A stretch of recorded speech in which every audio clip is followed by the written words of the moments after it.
live, but it didn't actually go live. It was some kind of issue with the loading thing. So let me double check on YouTube. We're good. I don't think there'll be nothing worse than going live and not realizing you're live as well. Oh, that's also worse. One time I was on TikTok. I forgot my phone was propped up on this side, and my YouTube I was streaming over here, and then I forgot I was streaming on TikTok, and we like clicked off live. We're like, okay, we're done. Like, way to go. We were kind of like debriefing or something, and then I looked to my right, and I was like, oh no, and I like turned off the TikTok. I was like, motherfucker. I was like, did we say anything incriminating? Yeah, that'd be one of them ones that end up on YouTube. You know, like what's it called? The moments. Yeah, dude, it was kind of embarrassing. Okay, we are all set over here. Let me double check the videos code. Has your little bit of a video issue here, guys. If you're in the chat right now, what's up, American Sniper? It says when OG. If you guys are in the chat right now, let me know how Dario's end is visually. On my end, on Restream, he looks good to go. On YouTube, it looks like he potentially might be a ghost. Look at your. Hold on. Oh shit. Yeah. One sec.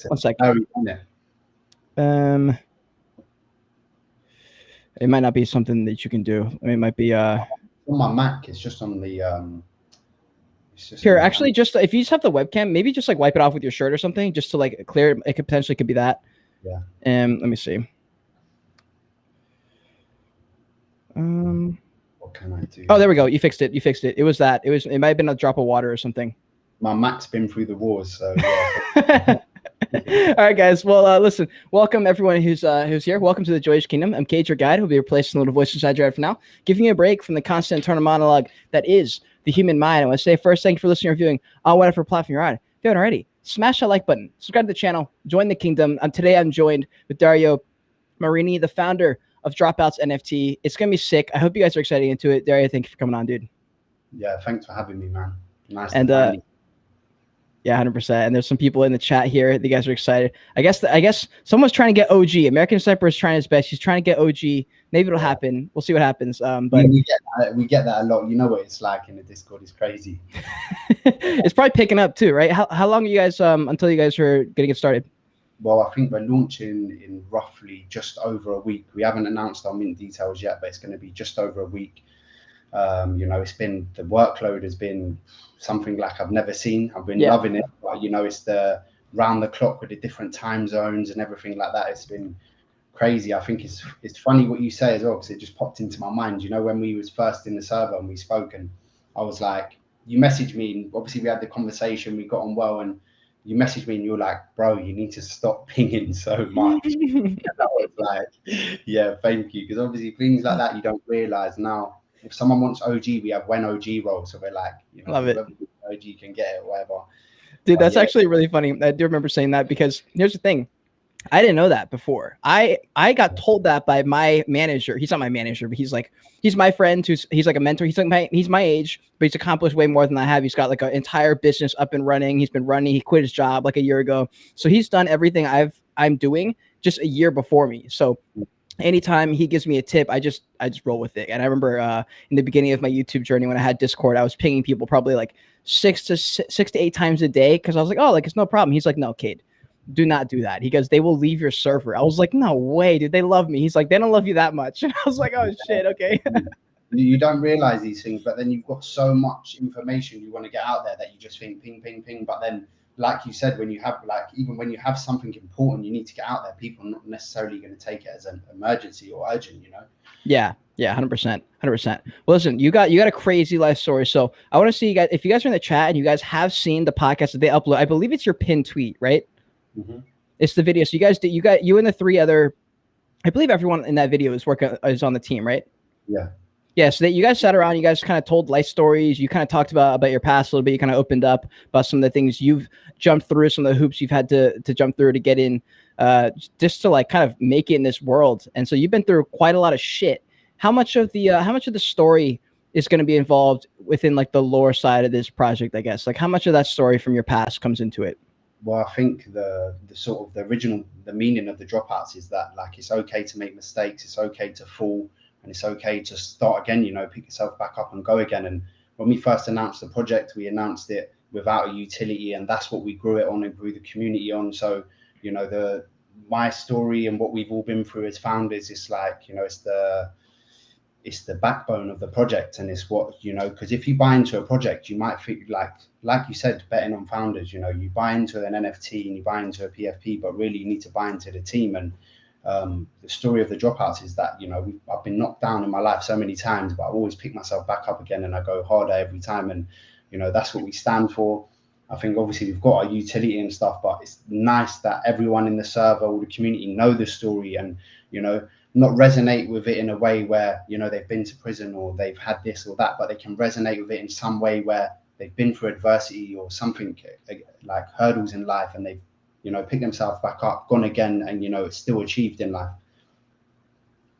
Yeah, man, that's fucking powerful. And I'm gonna be that guy, and I'm gonna ask this question because I'm curious. This is something that's on my bucket list, and it's fucked up because, like, in the story you open up about having gone and been locked up, right? So this is not, I'm not proud to say this, but one of my lifelong goals is to at some point get locked up for something small. I don't want to go to prison, but I do want to experience what it's like to be locked up. Not to like flex, but just to see like really what it's like to be locked up and treated as such. You know what I mean? Could you describe, if you had to describe it in like one word or one sentence, what that feeling is like? Could you do that, or is there no way to do that? I think like after, when you come out on the other side, it's a lesson. You know, it's an education that you can never pay for. You know, like if you were to, when you come out, you're a complete different person and you learn so much. And, you know, just generally about life, it's like, let's say, for example, you're a millionaire, you know, you've got loads of money, you've got this, you've got that. So and so, everyone's got their own things going outside. When you land in prison on that first day, everybody is equal. Doesn't matter how much money you got, what you got, this or that. Everyone's got nothing. You're all equal. And it's like, you know, and then your personality really comes out because people hide behind this stuff. You know, you have these rich people who hide behind the cars and money and whatever else. But then when you actually break it down and you meet these real people, it's when you really get to know people, you know, you get connections with people, and you realize that although prison's a bad place, it's not all bad people in there. You know, it's just life, just the way it unfolds in some ways. It can happen to people, isn't it? Yeah, it's similar to people who have been like in a car wreck and they're like, look, no one thinks they're going to get in a car wreck until you're fucking sitting there on the side of the road in a car wreck. And it's one of those that everyone thinks that for everything. They're like, that'll never happen to me. That'll never happen to me. And so that's a similar feeling. And I remember when I was living in a car for like 6 months, I was just basically homeless, running around, doing whatever. And I got a taste of what it's like to like truly be, I mean, I had a car and I had like, I was almost broke, but I was like, okay, I was probably better off than most people on the street. But I got a taste of what it's like. I spoke to people who are homeless, or multiple times where I had to park like in a literal park and just sit there for 9 hours because I didn't have anywhere to go. It was like there was nowhere I could go inside. There's no libraries I could go into or whatever. And so I got a taste of what it was like, and to feel equal to these people and be like, oh, this is just a normal guy or girl who's just down on their luck, or they made a mistake or something went wrong. And half these people were like a few years ago were like hella successful. Like I used to be a business owner. I had this. I have a family, and I'm like, wait, what? Crazy. Yeah, dude. And they've got a full story. So it's actually a really interesting thing that you've gone through that experience. And I know some people in the chat. I know you guys did do a full podcast. So if you want to know the whole story, definitely jump and watch that podcast. But if you want to do like a quick 30-second elevator pitch of like what happened. Yeah. So basically, growing up, like I had a bit of a troubled upbringing. I was in and out of trouble. When I went to school, you know, I did really bad, left school with no education, not because, you know, I wasn't clever at the time.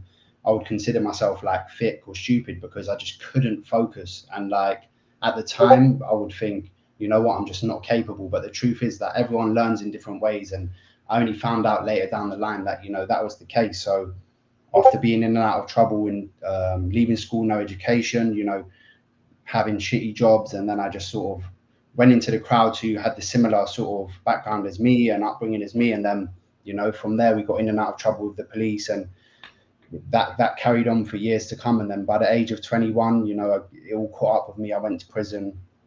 I spent 4 years inside. So I was coming out 27, and I was like, when I arrived there, you know, I had the same mentality. I didn't care. I was like rebelling. And then it was only like 1 month in, I had a phone. I got caught with a phone, and they literally took everything I had. So in there, you only have, you know, like your bed, your toilet, your TV, but your TV is like everything, because without your TV, you're 23 hours a day in your thing. So they took the TV, they took everything, and I was like, shit, you know. So I spent like 12 weeks in the, like what you guys would call solitary confinement. And then in that time, I was like there was nothing to do other than go to the library once a week. So when I went to the library, I was like, cool, I'm just going to read and find some books. And, you know, obviously I was using my skills in the wrong way, but I've always loved business. And I realized that from, you know, my crime days, that I was good at business. I was good at building operations. I was good at doing stuff like that, but I was doing it in the wrong way. So my first sort of books I went to were business books. And then, you know, before that, I'd never read a book in my life unless at school, you know, like you'd have to study a book, write an essay. So once I read my first book, that was it. And I just literally was reading. And then I sort of just said to myself, right, I've got 4 years now. I'm coming out of 27 and I need to use these next 4 years to get my education back, because in prison you can study or you can work. So if you work, you get like $10 a week. But if you study, you get like $5 a week, as an example. So I thought, if I study for the next 4 years, at least come out and I would have taken something from this experience. So that's what I did. You know? And then the next 4 years, I took all my education back. I studied a degree. Like, I'd done so much stuff in there that when I got released, I was ready. You know, I was raring to go again. Wow, fuck, dude, that's literally sounds like a movie. I remember when I listened to your podcast, I was shocked. I don't remember what exactly got me to watch. Like, I can't remember how I stumbled on the project, but I remember when I listened to that podcast. Well, I don't know. You guys need to do more podcasts, because that was a great episode. And I felt like I was right there at the table. I felt like I was just the fourth person on that podcast. But it was a crazy, crazy story. I'm sure that everyone here is just, if anything, that it's just entertaining to learn about that. And then the fact that you actually lived that world. And I saw someone in here said, what did you learn from all that solitary confinement? But you kind of answered that in that question there. But it's really impressive that you were in there. And you could have worked and made a little bit more money, but you understood that if you learn some skills, if you learn some knowledge, you might be able to actually leverage that outside when you get out. And that's fucking crazy, dude. That's fucking crazy. And there was a question here. There's so many people chatting in the chat. I must have lost the comment. Hold on, let me see if I can find it. They're going hard. They're going hard in here. Fuck. It was such a good question. I completely forgot what it was. So you did that. And now, how long ago was that when you got out, by the way? So I went in 2015, came out like I said, I was studying, and my plan was, right, when I get released, I want to start a business, because if I'm honest with you, it's like, if I ever get a job, I'll get a job somewhere. And, you know, as soon as I'm working, I'm like, right, how can I, you know, escalate my role within 6 months, rather than, you know, I haven't got the patience to be like, right, in 3 years, you're going to get this, you're going to get that. I'm really like, you know, if I put my mind to something, I want to sort of, I work 1,000 miles an hour. So I wanted to start a business. I thought it'd be better working for myself. Lucky enough, I had good people around me, like my co-founders, Casey and Marnie. Like, Marnie's got like 5 million followers on Instagram. Casey's got 500,000. We were in contact, and they were like, what do you want to do when you get out? And I was like, look, I want to start a business. And obviously it was for the wrong ways, but they knew I've always been really savvy on the outside. So they were like, look, why, you know, no brainer here. If I can come up with a good concept with their backing, you know, we can do something good. And while I was inside, we came up with an idea for a vegan sweets company. At the time, there was literally none. And I was setting the whole business up while I was in there. And I got released. Literally after 1 week, we launched, and then it just went crazy from there. And like, we're 3 years in now, you know, we've done some crazy numbers, and like, never turned back since. That's me now. I'm an entrepreneur, I'm a business owner. You know, don't get me wrong, sometimes I sit there and I think, you know what, I should just get a job, because it would be a lot easier. You know, I get guaranteed pay every month. I've got none of that added stress, but, you know, I love what I do, and that's what I do, you know. Dude, yeah, 100%. And this is one of the rare cases of a project founder coming in saying, hey, I've done something, you know, like, this is funny, actually. I was doing I was interviewing for this, I'm potentially working for this client who, they work with NASA and so they're essentially, they have a product that works with like the Mars rover.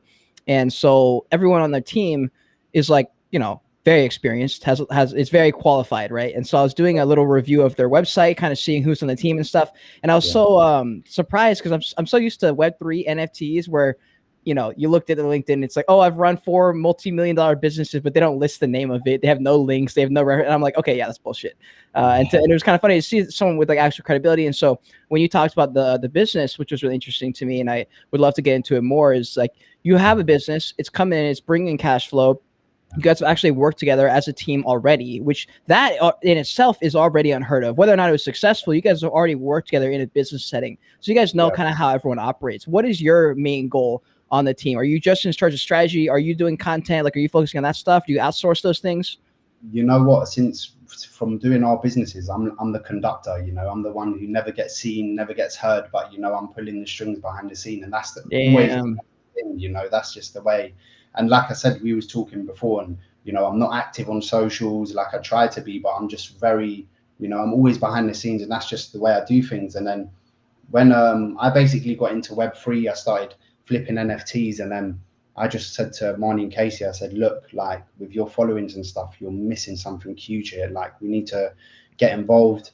Obviously, amount of people that say to me, you do realize like launching a project with someone with X amount of followers, blah, blah, blah, doesn't mean your project's going to sell out. And I know that. Yeah. And I knew that from the start. So when we were trading, like my goal was to basically help Marnie to grow her profile to be NFT related rather than, you know, reality TV. And we spent basically a year doing that. We've done a good job.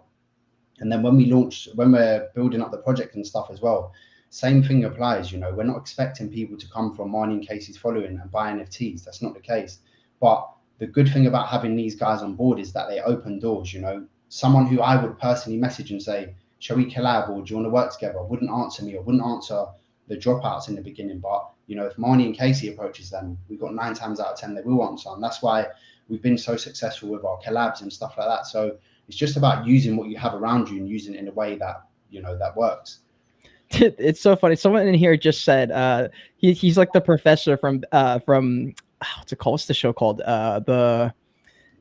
It's a Spanish show. What is that shit called? I don't know if you've seen the show, but the professor is basically the guy. It's a Spanish show, and they're in Spain. And the guy's pulling all the strings behind the scenes. Yeah, Money Heist. I've seen that show. I've loved that show. That is actually really interesting. Didn't they? Do what?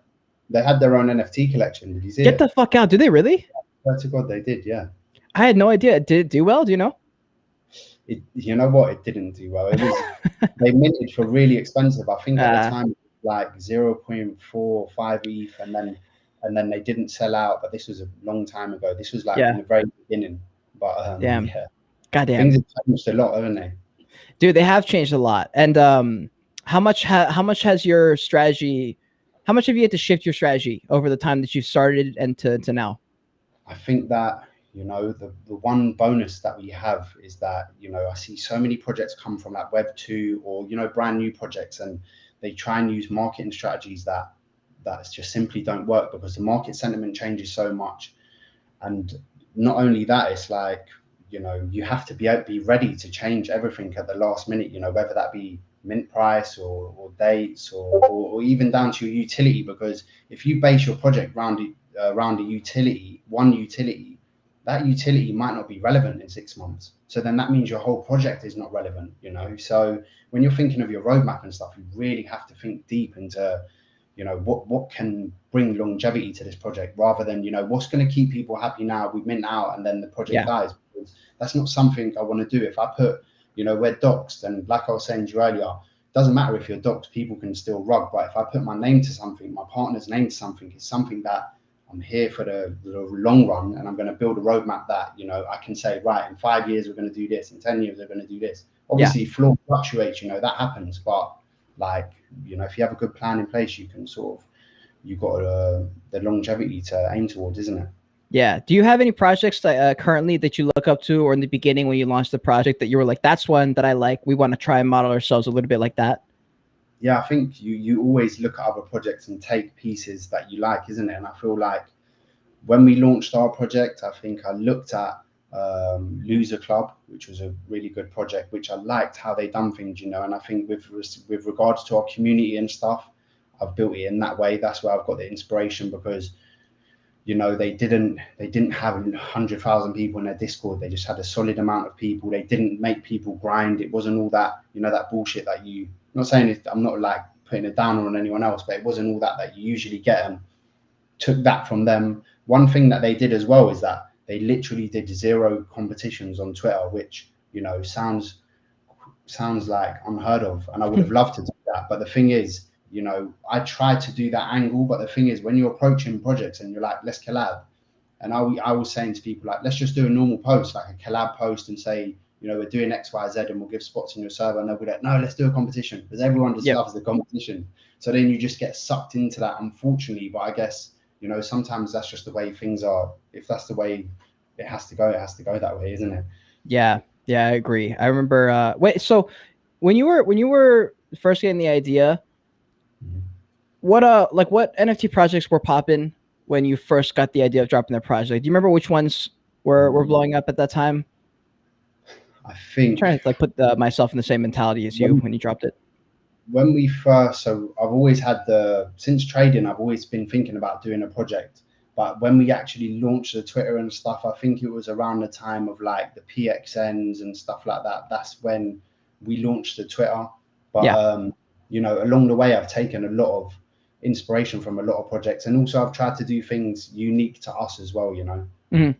Yeah, dude. I remember when I was looking at all those projects. Did you ever trade? Like, were you like big into trading? Were you successful at trading though? No, I was not good at trading. Not the best, at least. Oh god, yeah. But you know what? Because like I said, with my partners, we were able to get spots for like amazing projects, and we were doing really well. We made a lot of money, but you know what? Where I lost the most money was on secondary market, and like I stand by it now to say, you know, secondary market, you're very high chance you're going to get burned. And like, you know, your best thing to do when you're trading, in my opinion, obviously whitelist, not as sought after as they used to be, but the whitelist minting is the best way, because, you know, secondary market is a dangerous place. Like I bought a Coolman's Universe when it was pumping, paid 2.5 ETH. Like, you know, if I was to sell that now, I would probably get about 0.3 back, you know. Dude, it's really, really hard not to buy into hype. And that is the problem with buying on the secondary. It's tough, dude. People don't realize. And the other day I saw someone put on Twitter their wins and losses. There's like some website, I guess you can input your wallet.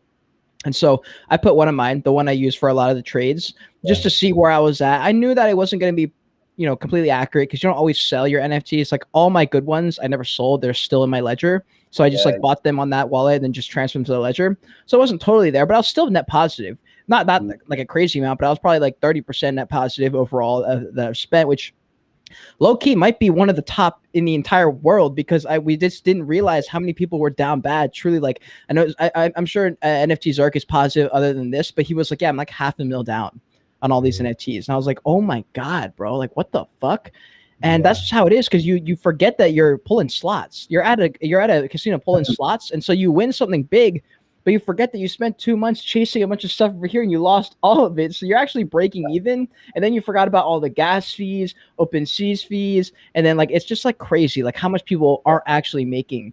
And that's where other things matter. That's where community matters. It is tough though in this kind of market, because community matters until the market's dead as fuck. And then people are just like, give me my money back. And that's where you got to keep people, you got to have something for the people to kind of chew on, you know, like while they're doing it. That's why for me, I'm always a big proponent of content. I just think video stuff is helpful. It's something that can work and kind of get people to, I don't know. It's like a kind of a good buffer, I guess. I was just curious what your thoughts are on like creating content for the brand.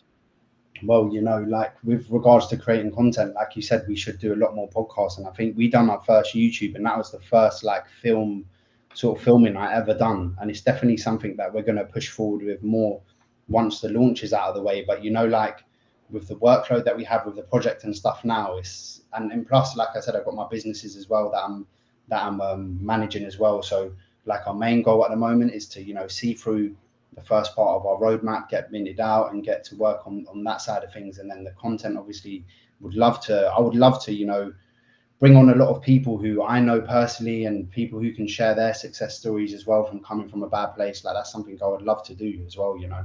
Yeah, 100%.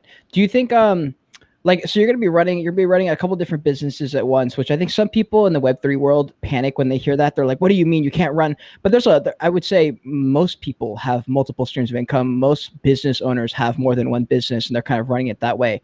So do you like, how much of that work is in-house? Are you doing a lot of the day-to-day like decision-making work? Like, I don't know if you know who Christian Guzman is. He's a big fitness YouTuber. He has like Alpha Elite Gym. He's a big, he does all this business stuff, right, in the fitness industry. And he does literally everything. And his life just looks miserable from the outside. I'm like, I would never want to do that. How much of your daily work is taken up? Like, are you basically, you wake up and you're just on until you're asleep? or? So when I was heavy trading NFTs, when we was in the bull market, you know, over the last 3 years, I built my business to run autonomously, so it runs itself. If I don't have to go in there if I don't want to, but I do go in there because, you know, when you don't go in there, things start to go wrong. You know, the system doesn't work as it would. So, you know, I'm at the moment, I'm popping every day and make sure everything's like running fine. But, you know, once the project takes off, like the plans are already in place to, you know, go back to, you know, just doing the little bit behind the scenes so I can focus on this, because, you know, the work is hard now with Web3 and the NFT project, and, you know, I'm putting in long days and long nights, and you're not being paid for it, you know, and you know, that's just the way it is. But the real work starts after mint, you know. For me, like, I'm excited to mint out, of course, but I'm excited to get on to that second part of the project where, you know, the real work begins and you can really start doing something special in this space, you know. Yeah. Do you have like a crazy big NFT dub? Like, do you have anything where you remember it, like a big fat flip, or do you have anything like that? Some people don't. Some people have one big flip that's like their calling card, you know? I had like PXM, we done well because we had a few spots amongst the team. Nice. I've had really good wins, but I think one of the worst ones I had was I had a whitelist for Carrefour, the first collection, and I minted for 0.4. I think the floor went to like 4.5 ETH, and I flipped it pre-reveal. So I'm thinking, yeah, this is good, whatever, nice. And then the floor price didn't, like, really, the highest it ever went was back there. So I thought, yeah, I've made a good move. And then I looked back through my activity and I was like, fuck. Wait, what? I thought isn't that where they capped? Nah, they had I think, yeah, that was, I sold it at the top, I think. But then the problem was when I went through the activity, I had a 1 of 1, like, and that NFT sold for, imagine, I sold it, and then literally, I think it was 2 days later, that same NFT sold for £160,000, and I was like, no, bro. Yeah, oh my god, there's no fucking way you pulled a 1 of 1 off the mint. Yeah. I was gutted. Wait, hold on. It was before mint, so you didn't know it was a 1 of 1. Yeah, so I pre-reveal, and then so you just checked. You did the one thing everyone says not to do. You went and checked. Yeah, it's the worst thing. You know what I do? I don't really check now, but still sometimes, you know, you can't help but have a little peek. But it's, like, me personally as an NFT trader, and I'll be honest, I don't hold a lot of NFTs. If I hold an NFT, it's something that's bringing me value or bringing me utility. Unless, don't get me wrong, like if I was to purchase a Moonbird or something like that, or a project that I think, you know what, this could be something. But, you know, the truth is, if you're in here and you're trading, you need to take profits. And if you're holding an NFT that you're holding, it needs to be bringing you some sort of value, because you know, the 90% of these projects do sit in your wallet and do die. So you need to be prepared for that. Like, and you know, like we were saying earlier, you put a lot of hours into this space, you know, and sometimes, you know, you can make great gains and then in one move you could lose the whole lot. So, you know, when you can take profits, you need to. And the tools that are out there and the NFTs that are out there, and some of the people that I've seen in this space since I've been building, you know, the tools and utilities that are out there are crazy. And some of the NFTs that, you know, dirt cheap, and you get them, and what you get with that, you're like, this is crazy. You know, how people don't realize the value of it. Yeah, man, 100%, 100%. Okay, I'm just to hear what your thoughts are on this, because there are some people who, I'm not sure what the youngest age is of people who trade NFTs. I'm sure there's a lot of people who are like 13 who just have somehow are able to trade NFTs or something like that. But it's interesting to me because I was probably 16 maybe when I first got like an iPhone and like figured out what Instagram was and stuff. Like before that, I had a flip phone or something. I texted a little bit, but I was like a loser. So like no one texted me. So I didn't really experience that growing up. I got to like 16, 17 before I even understood what social media was. And it wasn't even anything back then. Like the first fitness influencers kind of were birthed in that era, but I didn't really find out about them until I was like 18 or 19. So I grew up with a very standard traditional way of like how to view money. My parents were like, you know, get a savings account, put your money here, have an emergency fund. And that was pretty much it. That was like the extent of my money knowledge. What are your thoughts on the kids that come in now? They have all this information, which is good when you think about it. You're like, oh, they have all this information. They have all these stories. They have all these, you know, idols that they can look up to who have experienced money. But their first, you know, experience with money is going to be fucking NFTs. And everyone's talking about crypto and making putting in $50 here and pulling out $20,000 tomorrow. What are your thoughts on that? Well, to be honest, I'm glad that I grew up in the era that I did, because, you know, I had that time growing up without phones and without all that sort of crazy technology that we have now. Because, you know, I spoke about this in our podcast that we done, but the social media thing is, you know, it kills your self-esteem. You know, it's good in some ways, like in many ways, but it's also bad in many ways as well, because it gives you a false sense of reality. Like, you know, I remember with our business, you know, I'm not afraid to tell you, we've done serious numbers, but we also ran through periods in that time where it was like, you know, bad times. And, you know, like I've been out before, I was saying this in our podcast. So I was flipping NFTs, the market went dead, business went a bit quiet. And then, you know, I was going through a bit of a bad time, and I went out and met a few people. We went for someone's birthday, and they were like, oh, because they on social media, like, oh, you're smashing it, you're doing this, you're doing that. And I'm sitting there thinking, I'm going through this shit right now. Yeah. Like, how do these people think that? But then, you know, that's why I don't really post much, because I feel like when you post, it's sort of people just assume, oh, he's doing this or he's doing that. And that's why I'm very introverted, where I just, you know, get into myself and do my own thing. But I feel like the perception can be completely wrong, because I was shocked that day. I was thinking, me personally, I was going through a bad time. And then when I'm out, people are like, oh, you're doing this, you're doing that. And I was thinking, fucking hell, like these lot, how is it looking on Instagram? How am I making this? Like, am I doing something wrong here? You know? That's really interesting, especially this just popped in my head 2 seconds ago, because he's been on everyone, including myself, the algorithm, Andrew Tate. You've seen this dude, the bald guy from Romania? Nah, I haven't seen him. No. Oh my God. All right. Well, if you're scrolling TikTok, you're gonna probably see him. He's this dude from Romania. He's got these super excessive viral style. He says just ridiculous shit, right? So that's what he's famous for. He just says a bunch of stuff. And one of the things he talks about is like how to be like a super alpha male dude, right? And I think the good thing about the content creators that I've grown up watching is that when you're a kid, you don't really know what's right or what's wrong, or if this is okay or if that's okay, or like, what if I'm kind of like this? Like, is that fine? Am I going to make it? You know what I mean? And I feel like not growing with that was tough on me, because I didn't know what to look for, what was good. I just looked at whoever was popular in fucking 8th grade and was like, okay, I guess that's what I should be doing, or I should model myself more like this guy. But you don't know what he's going after. You don't know what his life at home is like. Does he fucking have parents? Like that kind of thing. And so, you know, you have a bit of a different way. And I imagine for some of your followers who are probably on the younger side too, not everyone's young, but there's some people who are in your community, I'm sure, that are younger, and they look at you, who's successful, who's, you know, a really good looking guy. He's got money, and he's got a bunch of stuff, and he's very comfortable talking about he has feelings. He worries about stuff. He has insecurities. He goes through ups and downs. As an entrepreneur, you have really good months, and then you have absolute shite months where you're thinking, it's over. You know? Yeah, it's being a business owner is, you know, from the outside looking in, people will say like, oh, you're doing this, or, you know, you're doing this many, or how many orders you're doing, or how much have you turned over this month? And people always ask me, and, you know, if I give you that figure, yeah, it will sound amazing, but, you know, you don't see the work that goes on behind the scenes, or the overheads, or, you know, the bigger you get, the bigger your expenses get, and the bigger your overheads get. So that's where we fucked up, basically, because when we started our business, we done really well, and then we hit COVID and everyone locked down. But because we were food, you know, we could still actually stay open. So that's what we did. We stayed open. You know, me and my partner, we went in there, we were working every day. We were getting so many orders that we was like, we need a bigger warehouse. We need this, we need that. We need, you know, we had like 15 members of staff. Everything was like times 10. And then what happened is when COVID finished, you know, we came back to reality, and we were like, shit, we've got this huge warehouse, we got this, we got that.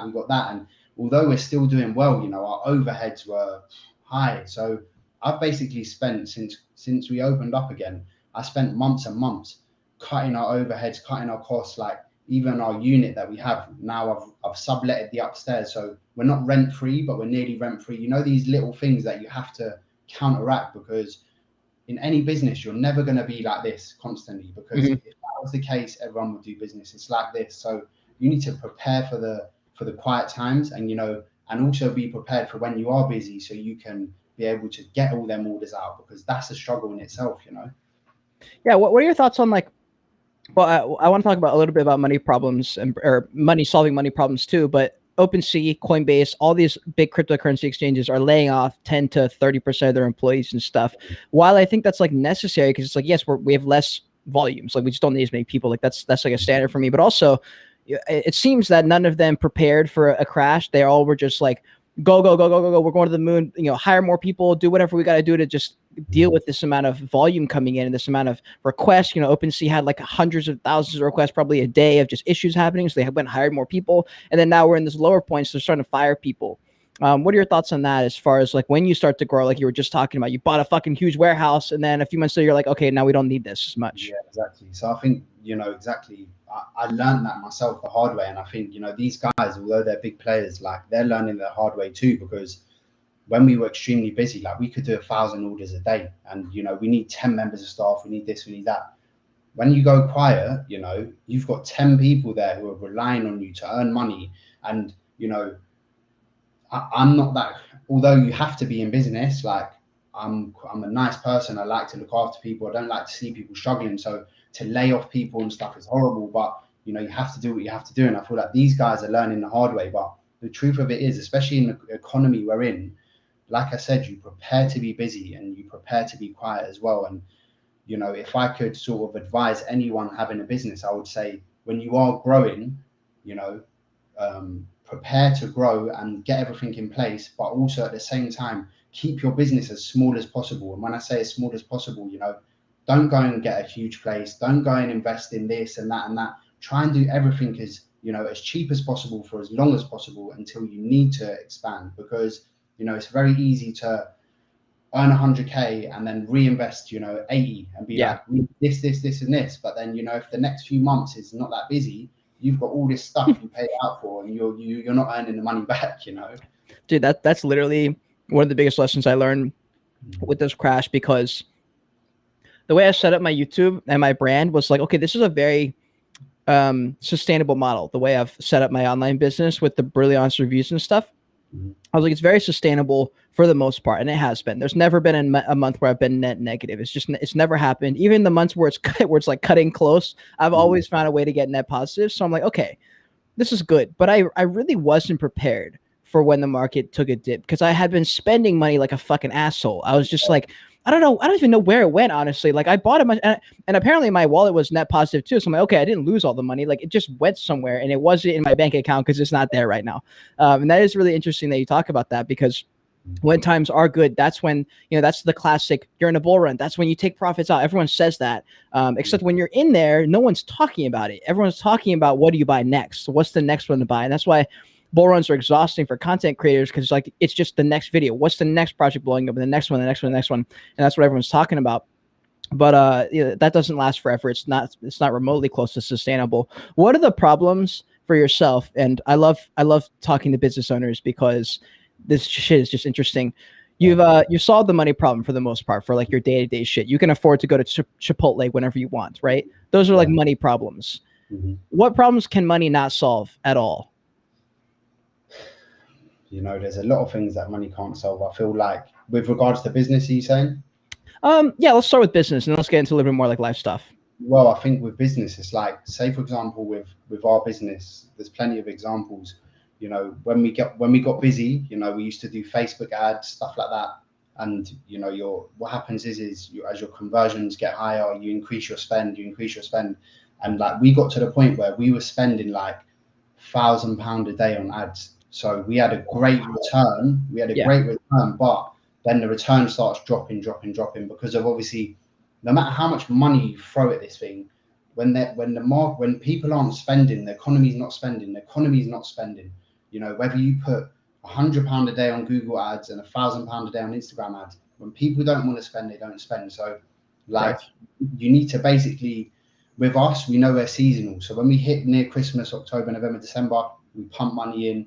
When we're in our quiet months, we take it easy. We take our foot off the gas. We get by with what we're doing, and we don't throw money at it. But the truth is that, you know, you need to build a brand. You need to build something that people buy into because they love your products, or you know, they love your project. Money can't get you everything. You know, the ads and stuff like that. You know, everyone thinks you can just. If anyone thinks you can just start a business, throw £1,000 a day at ads, it doesn't work. You know, you need to build a brand. And how we built our brand was that people know who I am. People know who our partners are. They saw us go from, you know, packing in our houses to to having big warehouses and stuff like that. So they've been with us on the journey, and you know, money can't buy that sort of thing. That's the story, isn't it? And it's the same with the dropouts. Like, we could have easily been undocked, started a project and done that, but we've gone with the story that really is our life story, and people can actually understand, get behind, and learn about. Because when you're investing in an NFT, you know, you're not investing in the dropouts, you're investing in me. Like, you're investing in me and my partners and what we're capable of doing. So you really need to think about that. And where I lost a lot of money was I lost a lot of money in crypto, because, you know, in NFTs, we do that research. We research the founders, we see all this stuff. When you're buying coins and someone's like, that coin's really good, you're like, yeah, I'll put $1,000, I'll put this, I'll put that. When do you ever look at the founders of a coin, what they do, where they come from? You know, like, we have in the NFT space, it's a lot better, but you know, we should use that same research that we do here in crypto, in every aspect of investing, isn't it? Yeah, 100%. And for anyone in the comments too, if you have experience with solving money problems or something along those lines, I'd love to hear y'all's stories about that in there as well. I'm sure there's some people in here who are business owners, have solved the problem of money, the one that everyone wants to solve. And so if we switch over into like the life category of problems that people, I feel like it's one of those things that you have to like do the thing before you can actually experience that. Like, everyone who has money says the same thing, but then everyone who doesn't have money says the same thing. You know, they're like, okay, well, I know that money doesn't solve problems, but like, I need to know, and then maybe I can be okay with it. Because like, for me, I know this was actually really interesting. Alex Hormozy, I don't know if you know him. He's this big entrepreneur guy. He said this thing that almost changed everything about the way I operate about life. He said, for some people, you're just not going to stop working. He goes, if you like what you're doing, you're not going to stop. He goes, so it's foolish to think that you need passive income if you're just not going to stop working. He's like, if you're always working and have some kind of entrepreneurial mindset, you're going to figure out a way to make money with it. So like, there's no reason to like need to have this much money by 30. If when you hit 30, you're just going to do it anyway, and you're just going to be better at it. You're just going to keep making money. And when he said it that way, I was like, oh wait, like, that's true. I will always make money because I like doing video stuff and I'm good at this stuff. I'm able to make business from it. So there's no reason to like have to have this much money by a certain point. I'm always just going to be making the money.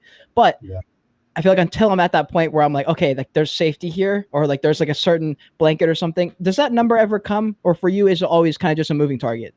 Well, I think, you know, with me, I never stop. Like what you're saying, even if I made X amount of money, I'm always like, what can I do now? What can I do now? Because, you know, I have such big ambitions, and don't get me wrong, like, not everything works out. You know, I've done businesses that haven't done well, and I've, you know, it's that attitude you have to have as a business owner, as a content creator, that, you know, things, you might put so much time into that video that you've done, and you've got the worst views you ever had. Every time, every single fucking time. With our business, we could spend, you know, the whole day filming a reel, and then you'll get the worst views we had, and we're like, fuck. But, you know, in business and in life, you just have to have that mentality of just, right, let's go again, let's start again. And, you know, with business, we've done really well. With crypto last year, like, I lost a lot of money last year, but in crypto and NFTs, and because this Web3 space is so new, unfortunately, to learn lessons in this space, it costs a lot of fucking money. Like, you know, with trading, I was day trading, I must have lost about 25k or something, and I was like, you know, I know it makes me feel better in some ways. I say, right, that was an education. Yeah. That's what we tell ourselves, right? I said the same shit. I was like, let me just blow all this money real quick. Yeah, I know. And that was, you know what, I literally started trading, and I was like, the first week I was day trading, I was up about 6k, and I thought, wow. I was going into my girlfriend, and I was thinking, you know what, I'm not getting ahead of myself, but I think I'm actually good at this. Yeah. Within a few weeks, I was down, and I just, like, you know, I've never been so depressed, because, you know, it's very easy to spend money, but, you know, it's a lot harder to make it and save it. So like that money, you know, that could have took me X amount of time to save it. I've just blown it on the charts within X amount of time. And I've never been a gambler, but if I'm honest with you, like, when I was trading, that's the only time I've ever felt that sort of what a gambler must feel. Because, you know, I was making big gains, and then I was chasing the losses and blah blah blah, and it wasn't for me. And then when I got, like, with NFTs, I love it. I'm more like you saying with take profits.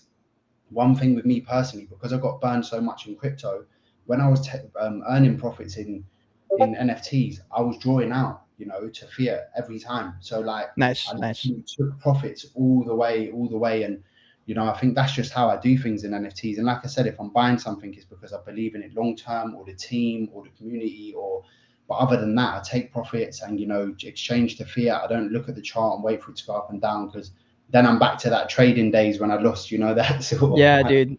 That's how it is. That really is how it is. Like when I was making money, or sorry, when I was trading back in the bull run, I never could, if I had ETH, if that shit was going to NFTs. I don't care how much it was. It was like, I don't care how much money I need in my normal life. That ain't coming out of my ETH wallet. And so it was really weird that I got that mentality, because now if I make a flip, I'm probably pulling out 75%. I might leave a little bit of ETH in there just to have some in case I want to buy an NFT. But for the most part, I'm like pulling out most of it, because you can always buy back in. And most of the time, we're not in the middle of a pump or a dump. So if you buy ETH right now versus tomorrow, the chances of you catching like a huge wave in the same 24 hours is pretty low. So usually I'll just take it out now and say, okay, if I want to buy an NFT, I can just buy some and just transfer it, kind of thing. It's no problem. But you just mentioned the thing about lessons from some of your failed businesses. What do you think some of your big lessons are? Because I feel like you have to go through it. You have to go through it. You can take some information. I call it borrowed knowledge. I heard that somewhere, borrowed knowledge, where you just listen to someone else's story and you try to just read your own business or whatever. But you've gone through it. You've tried a business and it's failed. I've done it too. What are some of the lessons you've learned? Well, I think like you just have you have to have the mentality of, you know, you can't, you have to be optimistic. You can't just be, you know, like a bull. Like say with the NFT project, I could have where we've got to. I'm so proud of where we got to. I'm so grateful. You're like, it's amazing to see what we've achieved in such a short span of time. I'm bullish on our project. I'm bullish on me, but I'm not one of these guys who are like, you know, this is that, and whatever. I'm always open minded to, you know, things change. We need to always keep our options open on what we're doing. I'm 100% bullish on us, you know, but at the same time, I'm always got my ear to the ground and seeing what can I change? What can we fix? How can we make this even better? Because, you know, I see so many projects that come on Twitter within a month. They're like, we're going to be this, we're going to be that, we're going to be that. And then they just go after mint. And it's like, I don't want to be one of them projects. And, you know, I try and make it clear to people in the server. It's like, people will flip and go in and out, but the people that will benefit for this project are the people who are here for long term. And, you know, if you're in my server and you've not even read the roadmap or looked at the utility side of things, then, you know, you shouldn't really be in here. Like, if you manage to get whitelist somehow, get in and get out, because the people who are going to benefit from this project are the people here who are here long term, you know? Yeah, talk about some of those things for people who are in this chat right now. Talk about the things you're excited about for the project to bring. Well, I mean, we spoke originally before the roadmap was even in place. And like when I was building the roadmap, I was really trying to think of something that, you know I can succeed in long term. And I know that I'll be interested personally to be here long term as well, because I've said this many a time, but I think where you can go wrong in building a roadmap is people focus too much on minting out. It's like, how can we mint out? We'll tell the community this, and this. But I'm thinking, okay, I know how to keep the community happy. I know how to keep the team happy. But how can I keep me happy? Because if I'm putting my name to a project and I'm going to be here for 5-10 years, I need to be, you know, interested in that way. So like you see a project and they'll launch, and that founder will be paid X amount of money in one go, and then they'll live on royalties.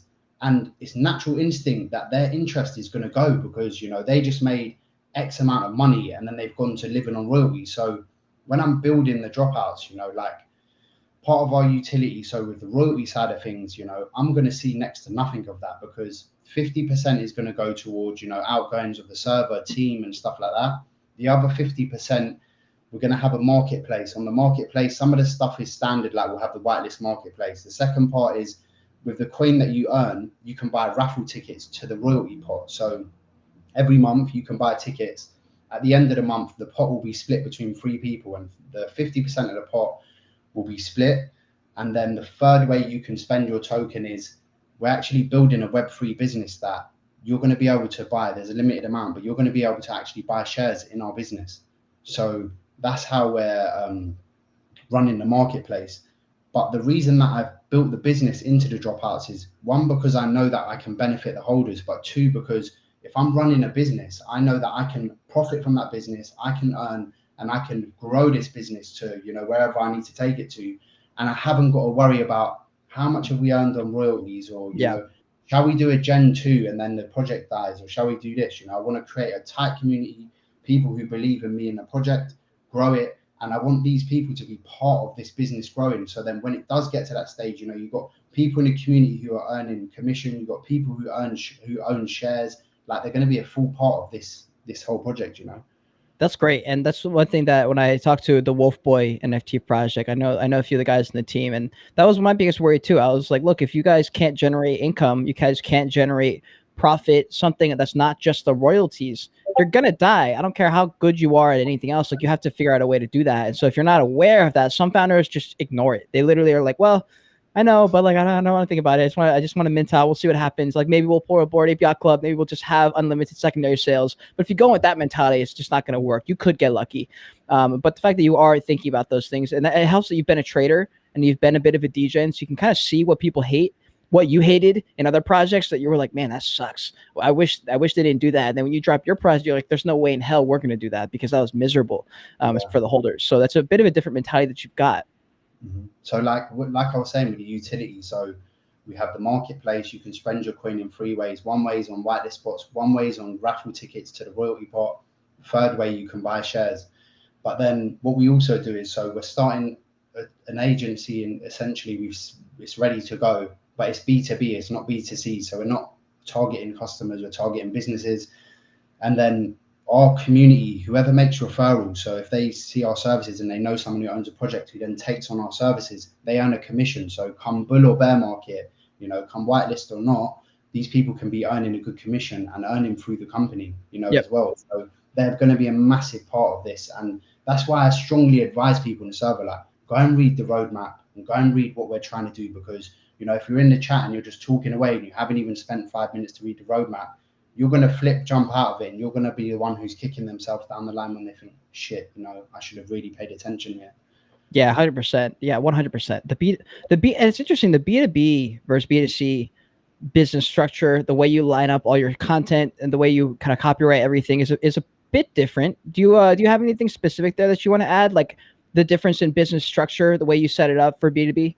Well, with regards to what we're doing, so we have an agency. What we're offering initially as an agency is, one is email and SMS marketing. So in Web 2, like my businesses rely heavily on email and SMS marketing.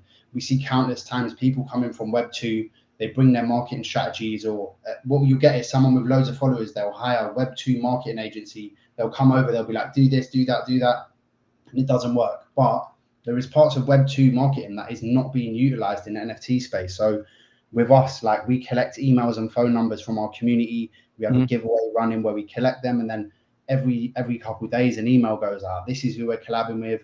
This is what we're doing. And people who are signed up to our email and SMS marketing get specific whitelist spots that aren't available in the server. So, you know, the problem is that with a project, which I'm sure you agree, one, if we implement this into someone's project, one, you're going to increase conversions, because pre-mint, why do you miss a mint? Like, one of the someone who works with us today said he missed the mint this morning because, you know, he forgot to set an alarm, or he forgot that the mint was on.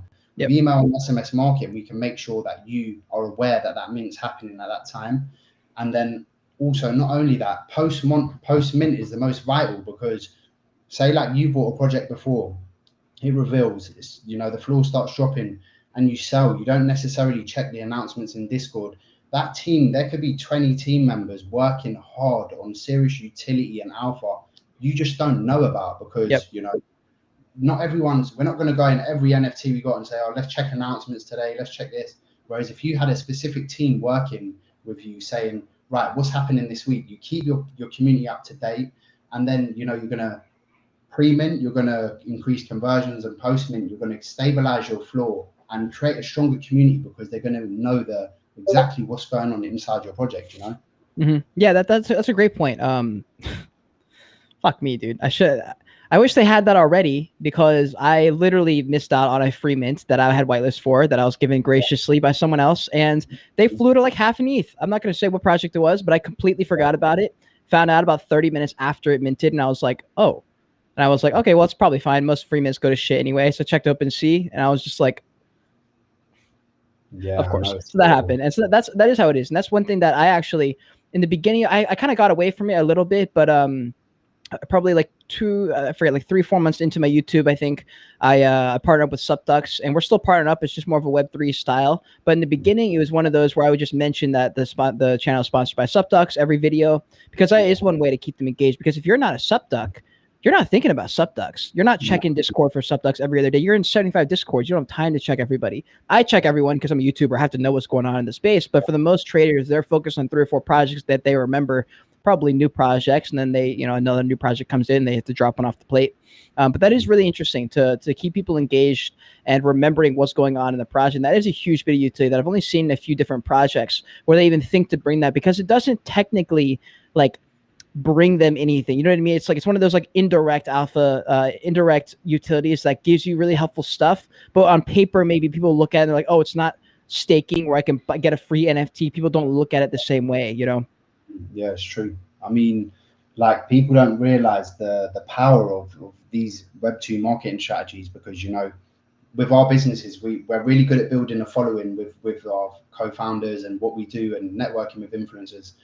But, it's maintaining that customer base. And we rely heavily on email and SMS marketing, because if we didn't have it, someone will sit at home and they'll just look elsewhere, or they'll shop elsewhere. Whereas if we're pinging them with, they haven't opened the email for, let's say they bought a specific product for our business. If you buy a specific product, in 20 days, you're going to receive a specific email to advertise your product that's related to that. The depth of it is crazy. Obviously, with Web3, the first time we ever collected email and phone numbers, I put an announcement out and I was like, look, guys, sign up to this. We're going to give this box away. Everyone, all the head mods were like, oh, he's been hacked. He's been hacked. And I was like, no, this is for real. Yeah. And a lot of people have said to me, yeah, but are you sure it's going to work in Web3? And I'm like, yes, it will. And people will, in the beginning, be a bit cautious to it. But at the end of the day, if you're the one who's doing it and people saying to you, sure, it's going to work, you're doing the right thing, because you're doing something nobody's doing. Yeah, I agree. That is, I was waiting for that to see what people would say about collecting stuff, because people get really, really nervous about that kind of thing. For me, I'm okay. I've always been okay with it, because I don't know. I've never really been worried about being doxxed or something. I mean, I'm a content creator, so I can't even worry about that if I wanted to. But that is pretty funny. And honestly, most of the time, fam, it probably is someone getting hacked if they ask for that. So just fair warning, most of the time, it's not someone who's good natured with your best interest at heart. Server is so, like, I don't know if you know T Carty. Yeah, I have to give it to him, because the way he's built our server, the amount of times I've seen our head mods just disappear from the chat for doing, the smallest things. Like, our Discord's so secure. Yeah.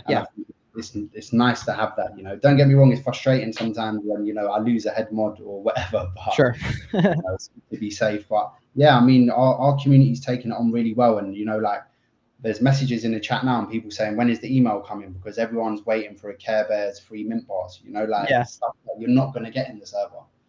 That's so interesting. That's a great way to do it, especially because Discord's also its own entity. Discord could get hacked. The entire Discord app could get hacked, get shut down. That's where I panic a little bit, that I don't have like my own app or my own something, because like you're a bit dependent on these platforms to not fuck up, which scares me, because if your entire brand is online, like I was thinking about this yesterday, if your whole brand is built online and you're on Instagram, you're on YouTube, you're on all these platforms, but then the platform goes down or something, it's like, okay, if my YouTube audience is like my biggest audience and YouTube goes down or takes down my channel, then I am gone. Like, I don't exist anymore. And that terrifies me. So is that something that you guys thought about?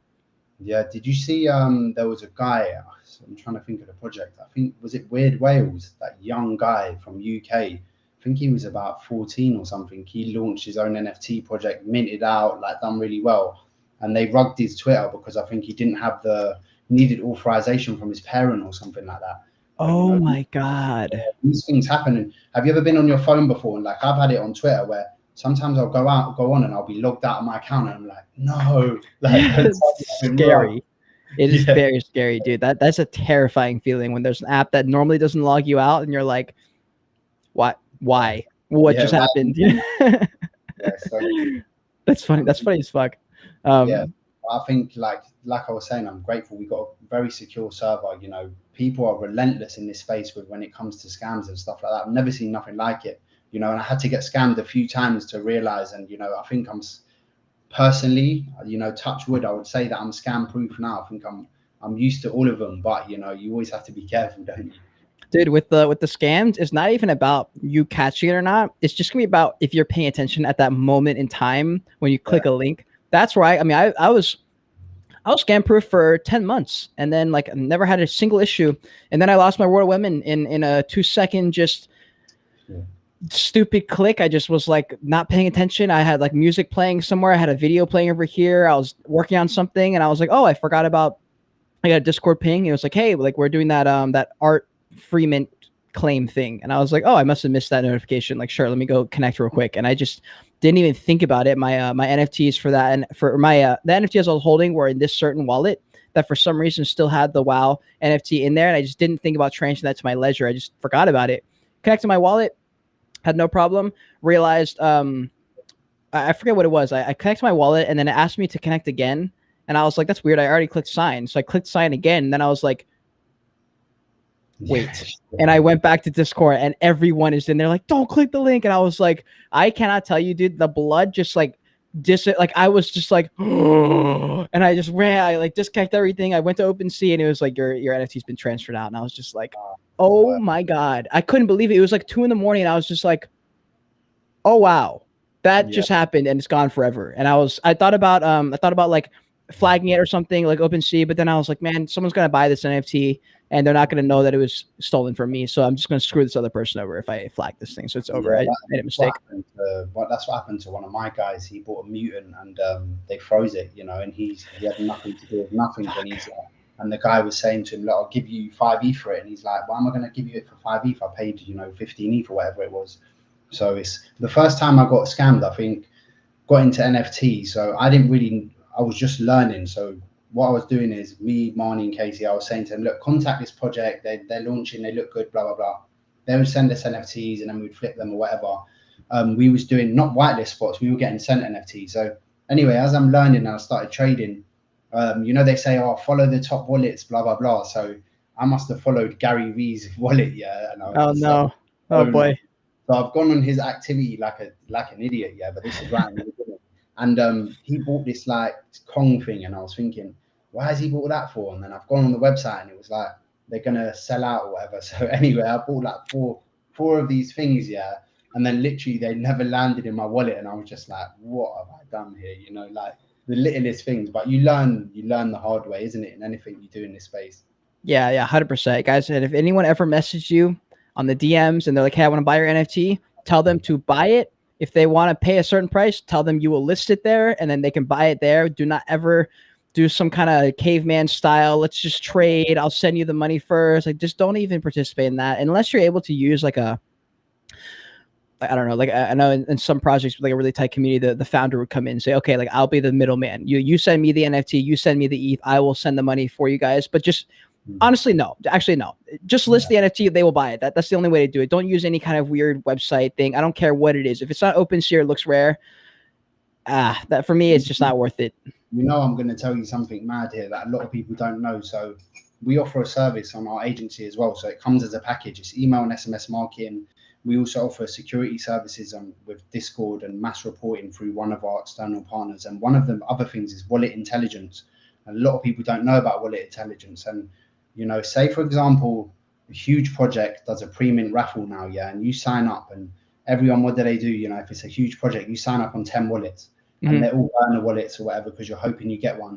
But what people don't realize is with wallet intelligence, you know, a lot of these people, what they're doing is they can actually, like, your wallet is scored on a, say, 0 to 20. So if your wallet has never been used before or it's a burner wallet, yeah, you're not likely to not be selected for this raffle because people are using wallet intelligence to build their lists and build their, you know, their clientele. And this is like happening now. So if you sign up to a pre-mint and you think, maybe, I'm not saying like nothing to pre-mint themselves, but if you sign up to a pre-mint and you say, right, I want to win this raffle or whatever, if you're signing up on a burner wallet, although you're more safe, you know, you've got probably less chances of getting the spot because, you know, wallet intelligence is a massive thing now and people don't even realize that it's going on.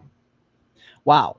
That's going to be a direct result of these free mint meta, which everyone's just like, I can't even tell you how many burners that I know, like some people have, especially YouTubers, influencer people. They've got like 35 wallets and they're all burners except for like 1 or 2. And I'm just like, dude, what are we doing? It's like full on, not even degeneracy at this point. It's just like craziness. People are like, I just never had interest in the free mints. Like I've done a couple, or I just jumped in for fun if my friends were doing it or something. But the free mint meta is really interesting to me. I've always thought if I don't pay anything for it, I just can't value it the same way as something I paid for. I'm interested to see what your thoughts are. Like Alien Friends did a 0.02 ETH mint, which is essentially free, but you're still forking over a little bit of money, and so you have some skin in the game.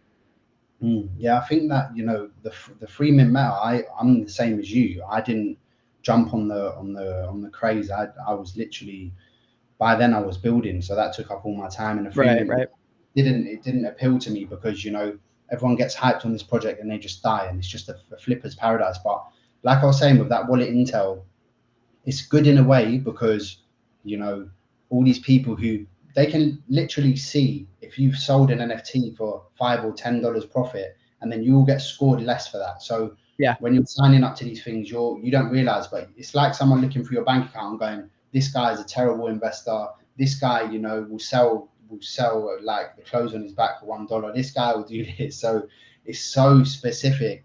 But with the free mint side of things, I think it's made a complete different type of market, hasn't it? And like you said, everyone's running on burner wallets, and that's the only thing that I think the wallet intelligence is not good for, because if people are using burner wallets, that person might actually be a good trader, a good investor, because they're using a burner wallet. They're going to be scored as if somebody else would, who just flips for pennies, don't they?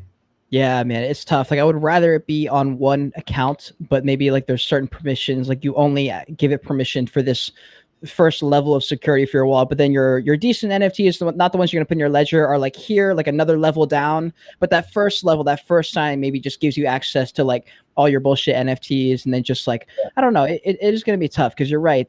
If that's happening, then everyone's screwing themselves over by being safe, basically, and having a burner wallet. I think like with a lot of projects doing the free mints, I understand why they're doing it, because you get a lot of people who just earn money on the secondary and whatever they're doing. But when we first had our project, and even in the community now, if someone comes in and says, is it free mint? Like, hell no, it's not a free mint, because what we're offering and what we're planning. Nobody who does a free mint, you can't tell me that you're going to be here in 5 years or you're going to be here in 10 years, because there's no what is your motivation behind that project? It's 90% is a pump and dump, unless, like you're saying, Alien Friends or someone who's doing a Gen 2, or like Goblins that came from who was it from again? Lava. I don't even know who it was. I didn't even really know they had doxed themselves. I thought it was almost weird when they did. I thought that project only worked because we didn't know who they were. It's like weird to me now that I'm thinking of these like 35-year-old men acting like goblins in the Twitter space. It's almost like uncomfortable now when I think about it. I'm like, that's kind of weird.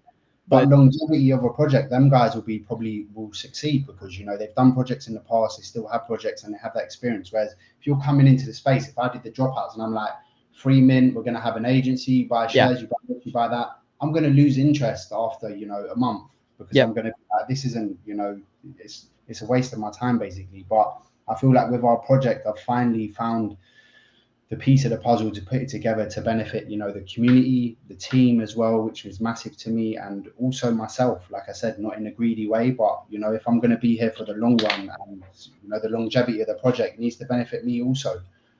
Yeah, one thing that because I know you guys are doing a staking thing for the token that you can swap out for like whitelists and stuff, right? So one thing that I saw that Fuzzy Felons did really well before they they rugged, but that's besides the point. This is a good thing that they did, that they got rugged because they had art that was too similar to Disney. So that was just something they should have prepared before, honestly. And they said they did, but they didn't. And so what they did was this daily claim where every day you have to go in and type in like money sign collect or something, and it would give you that much token per day. But what it did is it forces everyone to think about it every day. Be like, oh, like I'm going in and I'm getting something out every time, getting something, which is a good feeling. And I look forward to it, which is weird. Like every day I got a notification, like, hey, go collect your fuzz token. And I loved it. And now Wolf Boy's doing the same thing. And that's one thing that's really good, because usually I'll go collect something and I'll just pop into the general chat just for like 2 seconds to say hi. But now I have like an emotional tie to this project, and I have a financial incentive to go and check into this project. That's one thing that you guys probably are already doing that. It's just kind of popped in my head when you said that.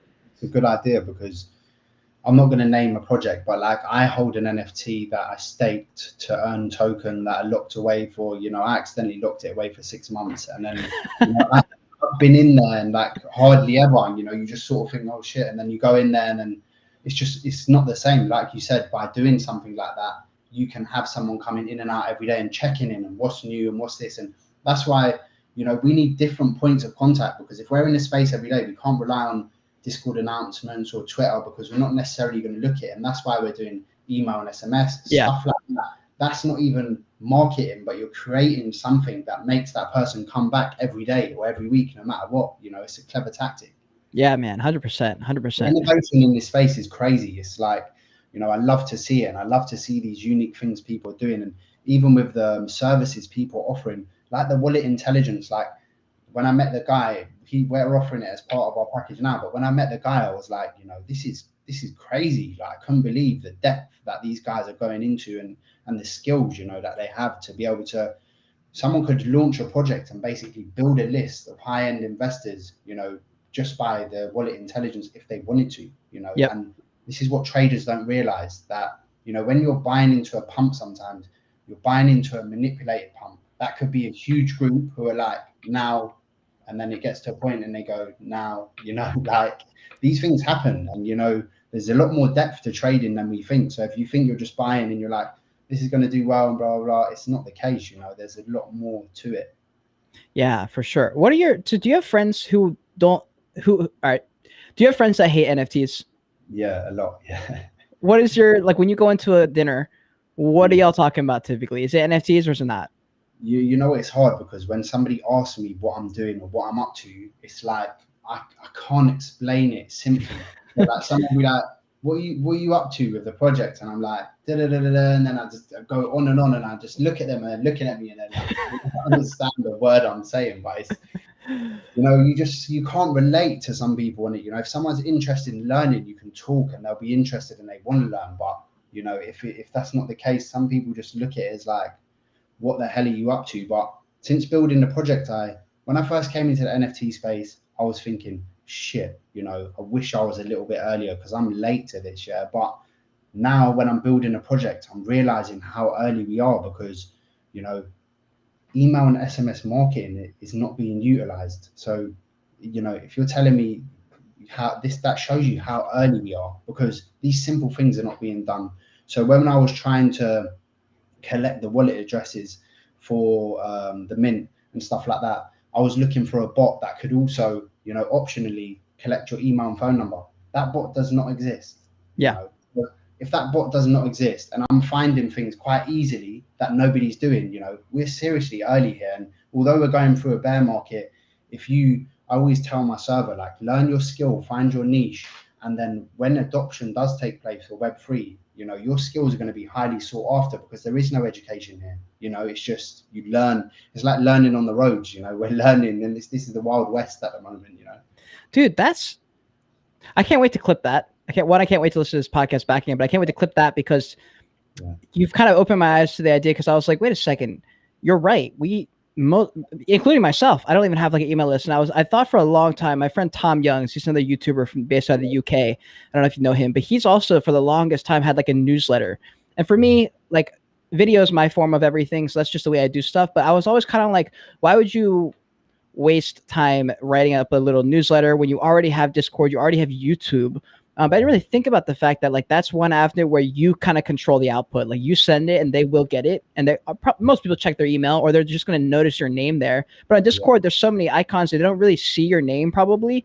And they're not going to click on it, because they got to click on the thing. With the email, you have like a little subject category. You can kind of see the first couple lines, and that's where you kind of like use your copywriting skills and make it something that they're going to want to click on. But that's kind of sad that I didn't really pick up on that until you just said it. That is really smart to keep people interested and engaged. It's a lot more personal, because in Discord, you know, you get a PFP and you just sort of judge that person by their PFP. Obviously, people know I'm the founder of the project. I do an announcement, and like I said, I'm pinging, and people must get annoyed by it. But if I send you an email, like, I'm writing that email myself, and I'm writing the text in what's happening with the project, and you can really resonate with it, and you actually build that connection with the project, rather than it being an announcement saying, we're doing this, we're doing that. I'm writing to you in my own words and saying, look, this is what we're up to, this is what we're doing, and you can actually personally, you know, resonate with that and think, yeah, and, you know, you get a great idea on, like I said, post mint is probably the most important thing, because 90% of projects die because They don't know what people are building behind the scenes. Some roadmaps take a year to roll out, but if your community does not know what is going on and you're not communicating it well enough, you know, people are going to go on to the next project, isn't it? Dude, I'm probably going to talk to you off camera about how to set all that up. Cause I think I probably missed the boat as far as me capitalizing. I'm sure I probably could have collected a few hundred addresses a few months ago during the height of the bull market. But now I'm like, fuck it, dude. Like, whatever. Even if I get like 2 addresses, better than nothing. Cause I have worried about that. Just the fact that I'm just on Discord, I'm just on YouTube or Twitter or something. And if one of those goes down, then there goes my communication. So that's a really, really good thought. I think there are a good amount of founders. I said this in another podcast, and someone roasted me in the comments because I said there are a lot of founders who watch my YouTube channel because they thought I was making that up, but it's true. Like, all my commissions come from other founders watching my videos and deciding they want to do a commission with me. So there are a lot of founders who watch the podcast, especially with the other project founders. And so that is something that if you're a project founder, you should be adding that to your arsenal, because that is really fucking smart. And we can do that for you. And exactly. And then if you guys want to hit him up, you definitely can. All his information is down below. If you guys want to hit him up, that's a really, really good tactic. Yeah. And especially with the teaching. And Ryan Pineda is this real estate guy on YouTube that he talks about this. He's doing an NFT project right now, and he's doing a lot of educational stuff. And for a while, I thought he was just another one of those educational channels. They say education, but they're not bringing anything new to the table. But then I listened to a podcast he was talking about. He got very specific. He goes, no, there's certain things I do in real estate that work, and they will work for you. And they will only work if you do it this way, how you incorporate NFTs into the model. And I was thinking, damn, wait, there actually is a lot of information here that this guy knows because of his success in real estate. And there are things that you guys do that do work. For example, the email thing that other people just wouldn't really think about, especially if they come just from the Web3 space and they're like all about the culture. You know, they're all about like posting shit on Twitter and thinking that's all you got to do. But that only lasts for so long. Yeah, exactly. And you know, that's only the beginning of the agency. The agency has so much more to bring, which is more outlined in like our roadmap and stuff. And don't get me wrong, I see a lot of builders in the space doing like amazing things. Like you see Llama with the whitelist ping, like that's B2C, you know, we're B2B. So we're helping projects achieve that, whereas he's helping his community to be able to keep up to date. And it's good to see that this adoption is taking place. But at the same time, like I said, it proves how early we are. Like, people were early a few years ago, but we're ridiculously early now. And then if I can start the Dropouts, build the business behind it, and be a part of that adoption when it comes, you know, whether it be a year or 2 or 3, then, you know, you're going to have your place cemented into this industry, isn't it? And this is where I love to be. Like, working here, I love it. In my business, don't get me wrong, I love it as well. But, you know, Web3 is just something different for me. Yeah, 100%, 100%. All right, so I have a few questions here that I want to do, like, not a rapid fire, because I'm sure I'll have follow-up questions for a couple of these, but let's do it like a sort of a rapid fire. So there's one, what is your favorite NFT that you hold in your wallet? And you may not want to name it, but if you want to name it, you can. Yeah, well, I say, like I said before, I mean, I love the Loser Club. I think that's probably one of my favorite that I hold. And the reason being because, you know, I did my research and I know who the founders are, who are behind the project. And that's why I back it, you know, because when I was trading NFTs, I was trading so much that I just didn't have it's not I didn't have the time. I was more lazy to not research. But yeah, because I know these guys, what they do, what they want to do, and what they believe in and their values, you know, I believe that they will be around long term. So that's the only reason that I will hold an NFT long term, unless it's a utility. Because if it's utility, it's bringing me something.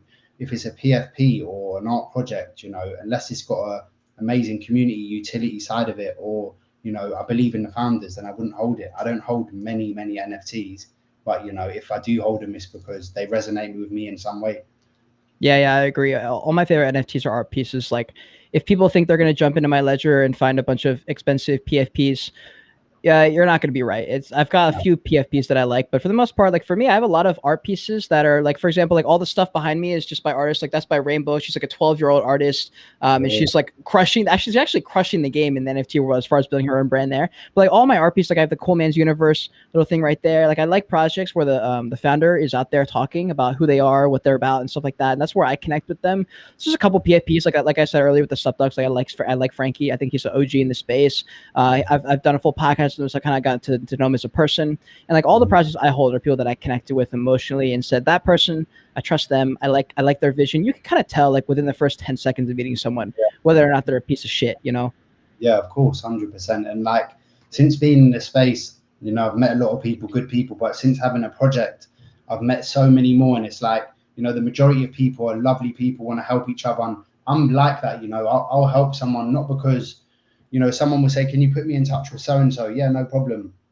And then it will come to, in the beginning, it'll be like I would ask that to somebody else and they would ignore me, and I'll just think, you know, what does that cost me to intro someone? It doesn't, you know, it doesn't cost me anything. I'm not going to lose anything. It's not going to damage me in any way. Like, if you can help someone, why wouldn't you do it? Do you know what I mean? But in this space, it's crazy because, like, I'll do anything for anyone, but then I would say to someone, oh, can you put me in touch with so and so? Can you do this? And, you know, sometimes it does happen, like, you'll be ignored or whatever. And when the project started to pick up steam and we start getting attention, then these same people come back to me and say, oh, you're right, like, can I get this and that? And I don't, I'm not bitter with it. I don't say to them, no, you know, like, you didn't answer me or whatever. I'm just like, yeah, no problem, because I just think, you know what, it is what it is. But as long as I'm true to myself and my morals, then, you know, I'm happy. Like, people can move the way they want to move, isn't it? Yeah. That's a pretty mature thing to say. How old did you say you were? I'm 30, unfortunately.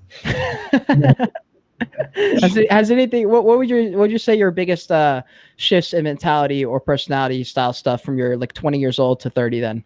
I think, like, in my 20s, I had no patience. I was just, you know, I grew up in and out of trouble, and I learned of how to make money fast and, you know, spend it fast. So that mentality was instilled into my brain for years and years.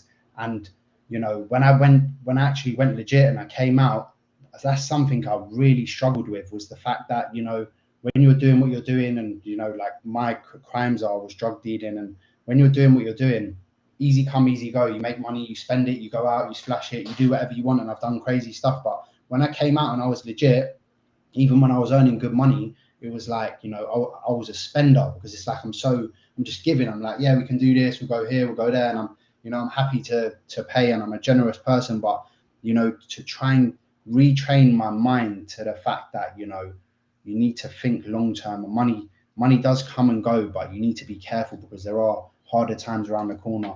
Obviously, don't get me wrong, that life that I used to live, you know, where cash was at the ready and I had no worries about money at all, was nice. But the reality is that isn't reality, isn't it? It's just easy come, easy go. That money doesn't last forever. Yeah, that's something I've probably come to that similar conclusion recently with the idea of transitioning out of a high spend, because I think I fooled myself before thinking if I spend this, it's because I'm investing in myself. And I think there definitely is a portion of your money that you should invest in yourself, but there's also a line of like, okay, but you also need to stash this away, because the people that are winning this bear market are the ones who had $50,000 cash sitting on the side ready for a drop like this, and they've been preparing. They're like, look, it's gonna happen. That's why I have this on the side. I'm not blowing money at the club or doing all these things. And that's like a different mentality to be in. Is there any tricks to get better at that shit? Because it's hard not to have a little bit extra coin and be like, you know what, let me just buy that thing and make my life a little bit easier. I think just learning to say no, you know, like, the good thing that happened to me was when I went to prison. Before prison, I was one of them people who, because I grew up and I was always like the brokest one. When we used to go out, I had no money, no nothing. So when I did make it in that way, you know, anything that was going on, I was there, because when I was younger, I was the one who wasn't there. So any holiday, I think what was happening, I'm there. Anyone's going out on the weekend, I couldn't say no. And when I went to prison for 4 years, I missed out on every holiday, every night out, everything. That got to the point where now, you know, if I miss out on something or someone saying we're doing this, I'm like, no, I'm easy. And it doesn't hit me like it used to. You know, that FOMO is gone, because I've lived through missing out on everything. So now I have to focus on myself, isn't it? Rather than, you know, that night out or that holiday that, you know, isn't going to bring anything to my to my future, you know. That's a super interesting point. I have a similar thing. It's not as it's obviously not the exact same story, but like when we had to quarantine, and I think that's the first time people got a taste of like being locked away in your home. I mean, it's a bit different, but being locked in your home and not being able to leave, and then people got a taste of like what it's like to be a little bit more, I guess, forced introversion, but also like you have to face yourself. You're like, it's a weird thing to say, because it doesn't really make sense. But like when you have to face yourself, you're sitting there in your bed alone. There's nothing to do. There's nowhere to go, and you're just like, oh, I'm not sure about this. Like, this is weird. I can't go see anyone. I can't like kind of distract myself. And I feel like a lot of people realize they've just been distracting themselves for a long time. And that's when a lot of people were, it was amazing because they were able to go and tap into something really creative. Obviously not everyone was able to. Some people had a really shitty life situation, so it was even worse for them, which that shit sucks. But then there's a lot of people who had a bunch of good things happen, but it's that introversion. It's like forced to kind of face yourself and see if you can make something out of yourself, you know? That's what I did when I was in there, because, you know, I was, a lot of the time it was 23 hours a day in the cell on my own. And like before prison, I was always someone who loved to be in people's company. Like growing up, I was always with a friend or staying at a friend's house or this or that, or always with someone. And when I went there, it was like, you know, shit, I really come to terms with, you know, I enjoyed my own company. So after that amount of time, it was like, you know, there was no, I can be on my own. Or, you know, like COVID, when COVID came, you know, obviously because I've been through that wouldn't be nothing to me, but, you know, I'm used to the fact of being on my own, enjoying my own company. And I think that's a really important thing to do, because, you know, you can't always rely on someone or whatever. You have to, you know, do things for yourself, think about yourself, and enjoying your own company and being able to be on your own and actually enjoy yourself without, you know, watching the TV, being on your phone, whatever. Like, that's a massive thing you can learn. And like you know, for me, that's helped me massively. Yeah. Yeah, dude, that's fucking powerful. That's super powerful, honestly. Here, let's see. There's a couple more questions here. These ones are a little bit more focused on NFTs, and then we'll jump back into a couple life questions before we get out of here. But what do you think? 40 there, I'm a bit upset. Yeah, no, not 40. Okay, so here's a question. This is interesting to me because we've seen some we've seen some companies come in, massive brands come into the space. We've seen some do okay. We've seen some pretty much shit the bed entirely. Where do you think they're going to be able to incorporate blockchain successfully for real? Gary Vee has brought some ideas here and there. Some of them I think are kind of a reach, and then some of them I'm like, I could see that working. Well, I think that exactly what you're saying is so true. And, you know, I'm never going to name names on here, but how many projects do we see come from Web 2 and they literally do, you know, they could have done amazing, but they do shit. And I think the problem is that they're hiring Web 2 marketing agencies. Obviously, if you're a multi-million-pound company and you go to a marketing agency and go, we want to launch our own NFT project, blah, blah, blah, we'll give you X amount of million, that company's never going to turn down that job. So they're then coming to the NFT space and they're like, look, we're going to do this, we're going to do that. And they're doing it all wrong. And, you know, it was nice to see the other day, because, you know, I sort of count myself wrong, you know, when the Nickelodeon launched the other day. So obviously they were doing it on the Recur platform, which I've seen in the past, this sort of thing. And, you know, every time I've seen it, it's not done well. And obviously Nickelodeon's huge, they're going to sell out anyway. But I thought, oh, this is another, you know, hard to mint, you know, difficult, not going to work out, whatever. And they've done a really good job of it. And I think it's nice to see people doing something different, making it a lot easier for people to buy NFTs, because this space is, for someone who's new, you know, it's near on impossible to go and buy an NFT or set up your wallet. So when these platforms start coming in, like Recur and stuff like that, you make it a lot easier. You know, this is what is going to create adoption, because at the moment we're keeping ourselves, no, we want it like this and whatever, but these are the keys that are going to open the doors for new people to come in, which means new money in the space, which means that, you know, the adoption takes place. Yeah, man, I think you're right. And for me, I've been in the space since last June, so I've forgotten what it's like to be new. Like, I just can't remember like what it's like. And truly, when you think about a new person coming in and trying to figure out a mint, figure out which link to click, like that shit is just second nature to me. And I'm just like, oh, that's so simple. But then if you're new, you literally have no idea what you're doing. And like, it's fucking stressful, and it's easy to fall prey to just scam links and people, you know, like what's his name? Liam D. He's another YouTuber. I'm sure you guys know. He's going to be coming onto the podcast soon. He is just like an expert trader. He went from like $6 to like $1 million or something crazy like that. Like, he's just a really good trader.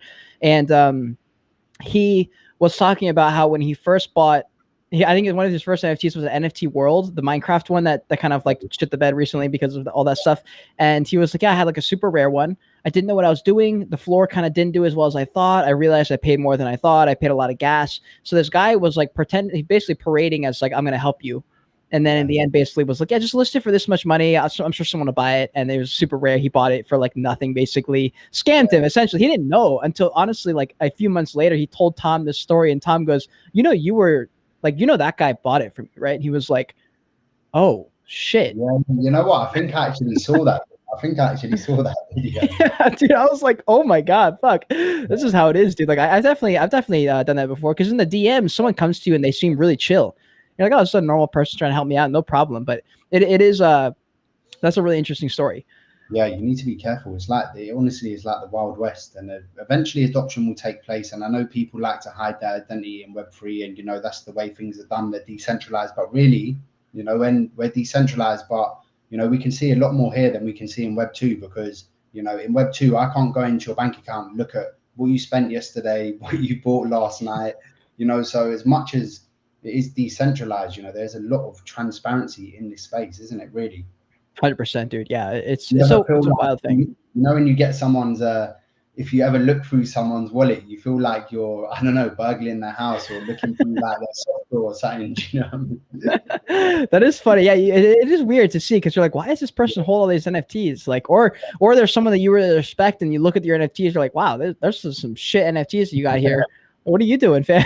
Like, if anyone looks through my one of my main wallets, you're gonna find a lot of trash in there, like a lot of straight up trash. Where like I even consider, I'm too lazy to hide them, but they're just sitting there. I'm like, like I've got like 12 boob birds. Like this project that like I thought was gonna maybe be a derivative of Moonbirds ended up being shit. But that's funny as fuck. Yeah, okay, my hidden's disgusting. Okay, all right. Here's one. Okay. What's the most surprising thing that you see in the NFT space? The most surprising thing, I think, one thing that I love about the space is that, it is a level playing field. Like out in Web2, for example, if you're starting out on your business journey and you wanted to meet someone who, done really well, you're not going to get the time of day, because these people are busy, they're getting on with life and they're making their own connections. But in the Web3 space, from coming in the beginning, you rub shoulders with like some seriously, successful people, intelligent people, like crazy entrepreneurs, and everyone just speaks to each other, with that. It is a level playing field in a sense. And I think that's what I want to promote with Dropouts, that, whether you got a Moonbird or you've just started, you can all talk together and help each other. But that's what I love about this space. That's what surprised me the most, because I was like, sometimes I've made connections with people, I'm talking to them for ages, and I'm like, you don't realize till after, you're like, shit, like this guy has really, done his thing or whatever. But that's like one of the best things about this space for me, to be honest. I agree, man. That's why I love the podcast. I've had a conversation with some really, really cool people. When I was in New York City for NFT NYC, I was able to somehow get into the Hape VIP event. I don't even hold a Hape Beast, but I knew someone, and I knew Matt Sapien, the founder, and so I was able to get into this VIP party. And like 20 minutes in, I found myself talking to this guy, and he was friends with this other person who's friends with the other person. And I'm talking, and got to the conversation of like what he does. And he's like, oh, so those hype houses? I was like, what, the ones in LA? He's like, yeah, the ones that like house like Charlie D'Amelio, like these TikToker people. I was like, yeah. He's like, those are mine. Those are like my houses. And I was like, what do you mean? Like, he's like, you own them? He's like, yeah, they're mine. Like I own them. They rent them out. And I was just like, oh, wait a second. You're like a billionaire or something. I was like, wait, what the fuck are you doing? Like, why am I talking to you? It is fucking crazy. Actually, that guy I'm doing a podcast with, I think soon. So I just thought, yeah, you're right about that though. It is crazy. It's all a playing field.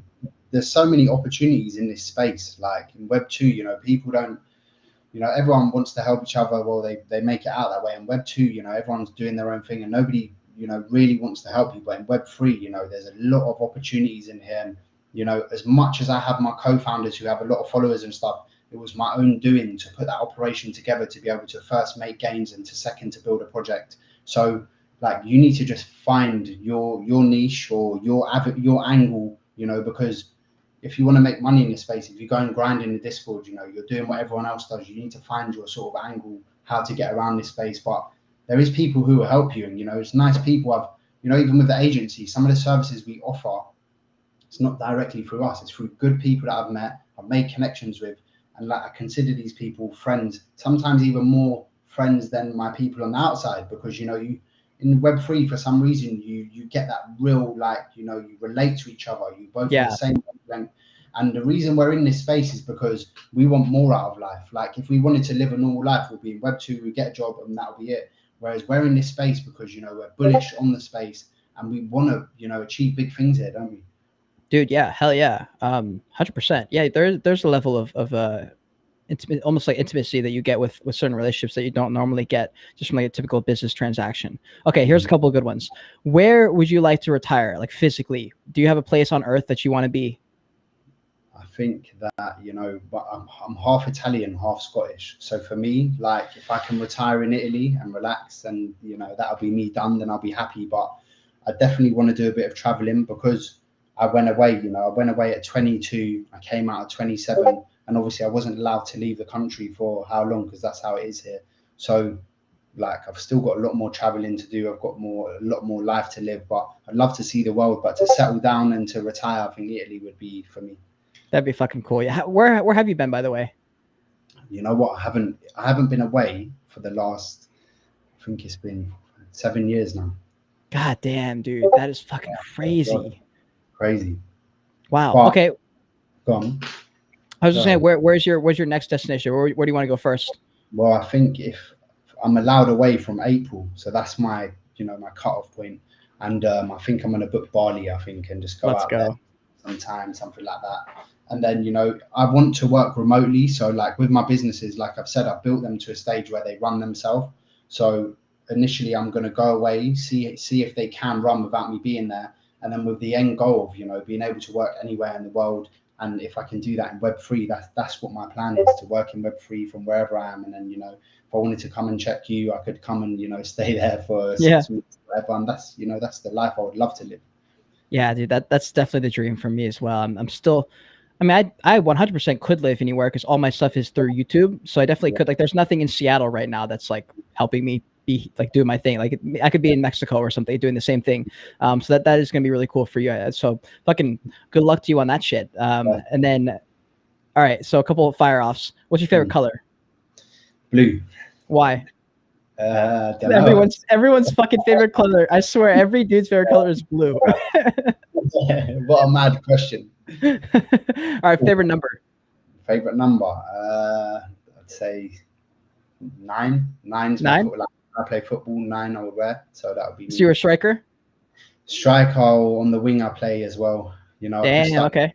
Yeah, we've been off for the pre-season, so I played my first game this weekend. I was dead. Dude, I miss playing soccer. I played college ball for a year and blew out both my ACLs. So it's been a minute for me. I do miss playing though. I love playing. I was definitely more of a maybe like a number 6 role. I started as striker, as a winger. I feel like a lot of people start off on the wing or somewhere attacking, and I found myself. I still like scoring. I think I lost some confidence honestly towards like the end of my career. I just like wasn't as good. I was hurt. I got a couple of big injuries, so I wasn't as effective going forward. So I started to be more of like a passer. I get the ball and spray it out wide and stuff like that. So is that your favorite sport as well? Yeah, that's my favorite sport. You know what it is? It's the injuries that have killed me as well, because, you know, like, as you get older, you don't realize I still feel young. You know, I'm 30. I am young, really. But, you know, it's when you get them injuries, they take a lot longer to recover. And the problem is they come back as well. So, like, you could get a knock. You think that's it gone. That same knock comes back in 6 months, and then you're out for 3 months. And, you know, that's really messed up. One thing with the Web3 space that, if I'm honest, it's a really big, the downside of it is that, you know, for me personally, my health and my well-being, you know, went out the window because I was stuck on my laptop 24/7, you know, like DJing and doing what I was doing. And, you know, gym goes out the window, eating healthy goes out the window, and you just end up like you know, not leaving the house. When it's in the bull market, I didn't leave the house. I was literally just me too. When I hit the sunlight, I go outside, I'm like, you know, yeah, dude, crazy. That's fucking hilarious. That's fucking hilarious. That really is how it is.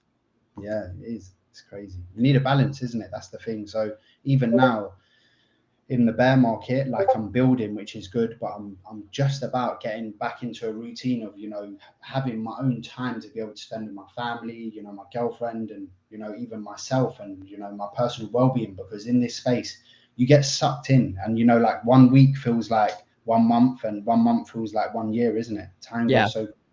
Yeah, 1000%, dude. 1000%. All right, last 2 questions. Favorite alcohol, if you got one? I'm not even a big drinker, you know, I'll be honest with you, but me neither. Nah, probably a JD or something like that, maybe. Is that a liquor or a beer? Daniels, yeah, Jack Daniels. I Jack drink. Daniels. I don't drink beer. I'm not a beer drinker either. I'm not someone who says, "Oh, I fancy a drink" or something like that. If I go out and everyone's drinking, I'll drink. You know. Yeah, I'm the same. I would probably like, I don't drink at home. Like, I don't have like a bottle here. Like, I have some kind of tequila thing, but we got it in a bachelor party in Vegas. I just have it because it looks cool. But I'm not a big drinker either. If I have to drink, I'll get like maybe a fucking cider or something. If I have to drink a beer, because it doesn't taste like beer. It just tastes like shit. Casey, you're lying. He says mojito. There's no chance you like mojitos. I don't care. You like mojito? Yeah. All right. I don't know, man. There's rarely a drink that I can like. Some margaritas are okay, but where I don't drink, where I'm not like a beer drinker, I'm not a heavy drinker. So when we go out and it's like, say me and my girlfriend and my friend go out, they'll be like, "What do you want to drink?" And I'll be like, getting the most fruitiest cocktail. Yeah. Drink. So then everyone's like, "Is that your drink or your girlfriend's?" I'm like, "No, it's mine," and it will have like a fucking, like a whatever coming out of it. It's something crazy.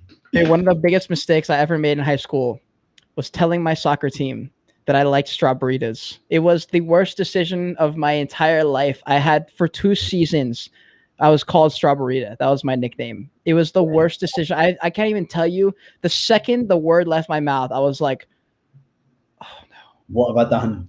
What have I done? Because they were like, hey, what do you drink? Strawberita. And I was just like, oh, fuck, wait. And it was just over. They were just like, oh, what did he say? Like, it was just so fucked, bro. Like, I screwed myself up right there. Okay. All right. Actually, this question pops in my head just now. This will be my second last question. What's the secret to a relationship? I'm single as fuck. I've been single for a minute. I'm not really honestly interested in anyone. Like, every time I go on a date, I'm just like, I don't know. What's the secret to a relationship, bro?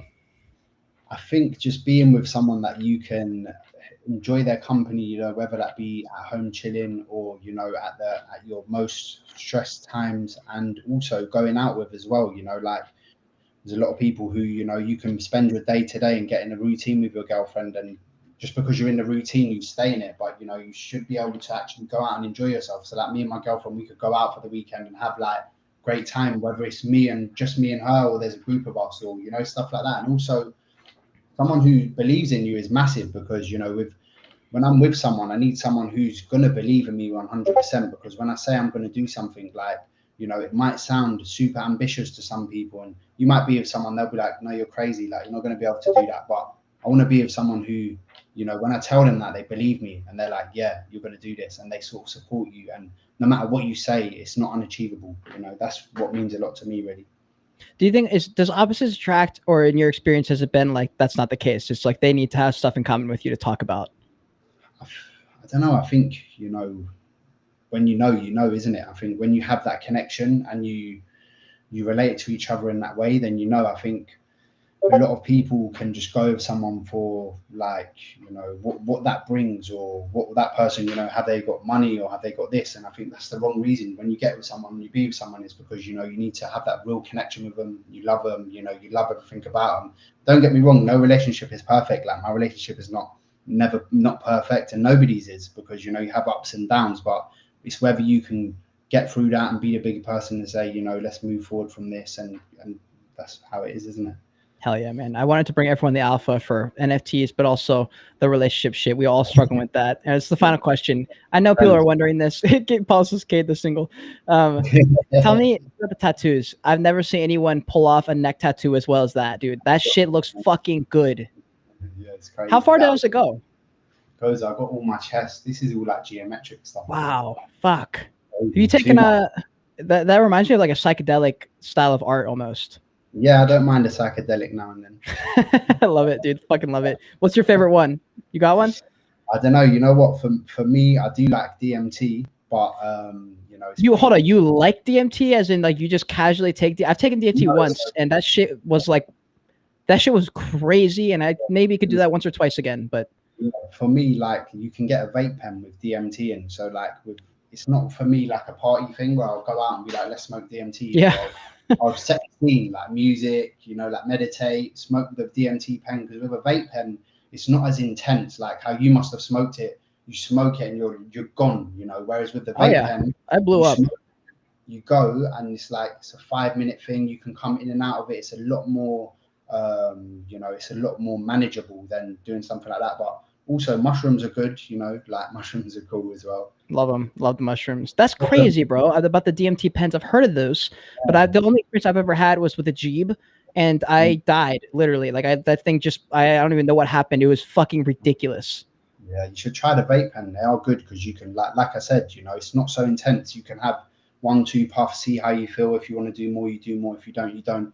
Like for me, when it comes to drugs and stuff, I'm not like I don't enjoy drugs, but stuff like psychedelics and stuff where it opens your mind and, you know, there's a lot more depth to it than just, you know, going out and partying. Yeah, yeah. Like, I've had some of the most maddest experiences and visualizations with DMT and mushrooms and stuff like that. So for me, it's more of a spiritual experience, isn't it? Yeah, 100%, dude. I mean, I've taken all the things in a party setting too, just to try it. But you get way more if you're able to set intention. You can manifest some truly weird shit. Like I think there's I think they're very different. Like LSD is a very different drug than mushrooms or something. But for me, like I've been able to kind of I've done a lot of microdosing with shrooms. That's where I've seen the most like just like I don't know, like the trips are really good for kind of opening your eyes and just kind of blowing you up into something and being like, whoa. But then if you microdose, you're able to kind of set intentions and make things happen. Like I've been able to manifest some weird shit. Like there was just one thing where I had like a deadline. I had to have a certain amount of money for something. And I remember I was like, okay, like I'm not gonna be able to change anything because I'm so busy right now. But like I need to have this happen by like 2 days from now. And if it does, I'm totally screwed.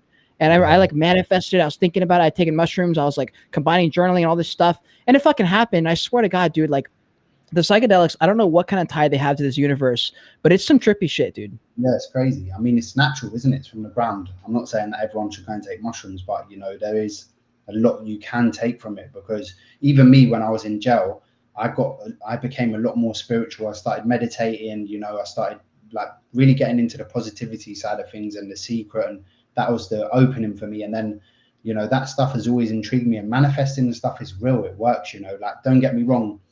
There's people who will sit there and go like, I want £1 million, I want £1 million. It's not going to come. Like, you still have to do your work and grind, but, you know, it's about getting yourself in that mindset of, you know, you're going to achieve, and that's it really. But the drug side of things with it sort of goes hand in hand with the manifesting and stuff like that, because I meditated for a long time, every day, and you get a lot of visualizations, and you actually start to see a lot of the stuff that you see when you take mushrooms or whatever.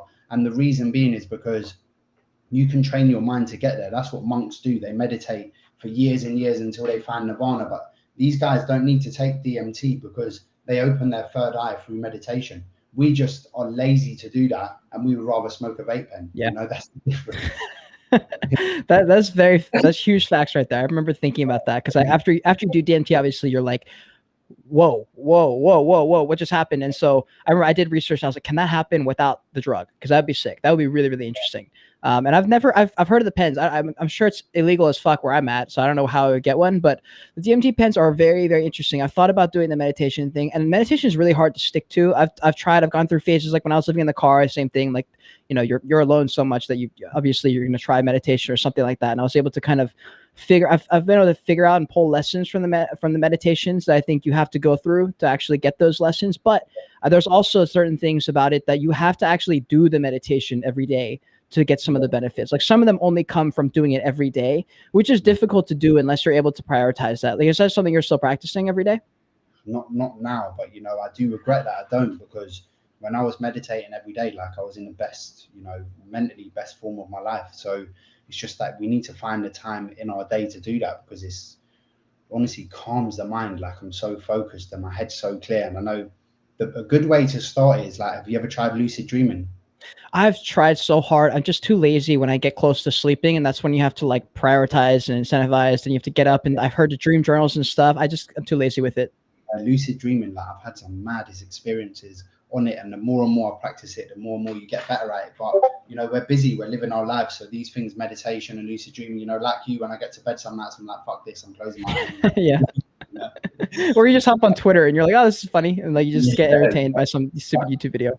Even the phones and stuff is so bad. Like, you know, I'm quite a lot on my phone because of work and stuff. I think if it wasn't for work, I wouldn't hardly be on my phone. I tried to stay away from social media as much as possible. I stay away from Instagram, but I am on Twitter and stuff because obviously it's work related. But like, the social media thing is killing everyone, you know, like whether I go out and just people on your phones constantly, you know, this, you get sucked into the reels and the videos. And I do it myself. If I'm on my phone and I'll go on Instagram to look at something, then next thing you know, half an hour's gone of me watching these stupid videos that have done absolutely nothing for me, you know. Yeah. It's crazy, isn't it? Yeah, and then you fall into the cycle again next week after you like remembered it. Then and a week later, you're like, God damn it, dude! I said that last week that I wouldn't do that. It's a very difficult world. There's that line, how do you say it? Mike Malak from like he does this content out in LA, and he talked about that where he was like, there's a very very thin line that you walk on as a content creator. You're like teetering on this line. And like part of it's like real life, and then like you go this way, it's like content, and then like work and stuff. But then there's like entertainment, and it's just like it's tough, dude.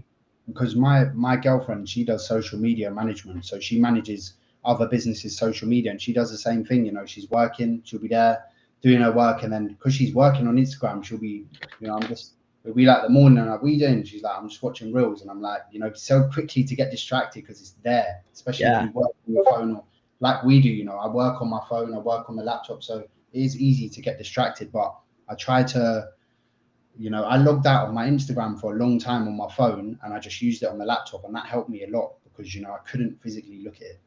Yeah. And plus, like, the problem is with content, like I have to watch content because I need to know what's going on, and I need to be aware of what's happening. Otherwise, I can't like be relevant. And so it's a tough line because I'm scrolling and I'm like, okay, this is technically work because if I find a good trending sound, I can reuse it for my own content. If there's a guy that's blowing up, I need to be able to capitalize and like take attention and blah, blah, blah. And so it's a difficult line. It's a fucking hard line to pass through.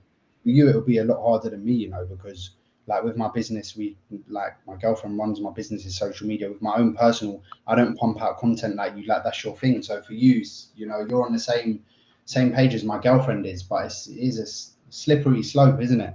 Yeah, man, it's fucking tough. Yeah, I hope someone in the comments has a fucking answer because I don't have it yet. I'm just trying to be as mindful as I can. Like as often as I can, have a check-in message that pops in my head like, hey, it's been 30 fucking minutes and you haven't done a single thing, and you were supposed to do these 2 things today and you got behind, you got distracted. And that's just the way it is. But anyways, as we bring this to a close, do you have any final, do you want to shout anyone out as like a final little last hurrah? I want to shout out my team. You know, the team are honestly amazing. And you know why I love my team, especially, is because they believe in me as a person. You know, like when we've taken people on to join the team, they basically come from the community. And when I speak to them, I know they believe in what I'm saying, and you know, they fully back me, and that means a lot. And also the community as well. And I just want the community to know, like I said to you before, to actually go and research and what we're actually trying to do, because, you know, when I put my mind to something, I give it my all. And, you know, if I pull off what I'm doing here, it's going to be huge. And yeah, I want you to be here for the right reasons. If you're here to flip, I understand people flip and try to make money and whatever, that's fine. But the people who will, you know, really benefit from this project are the people here for the long haul.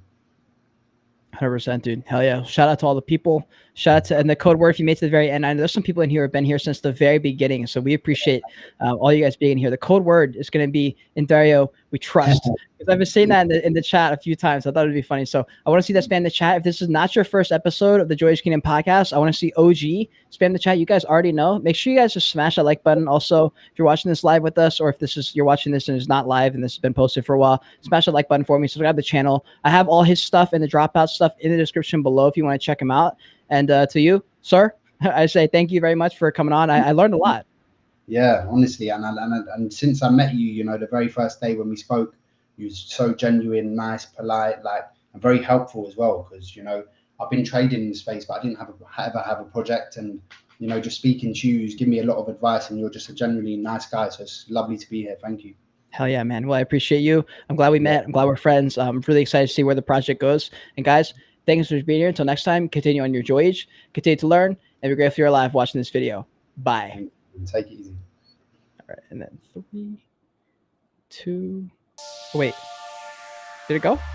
Did it not go? There we go.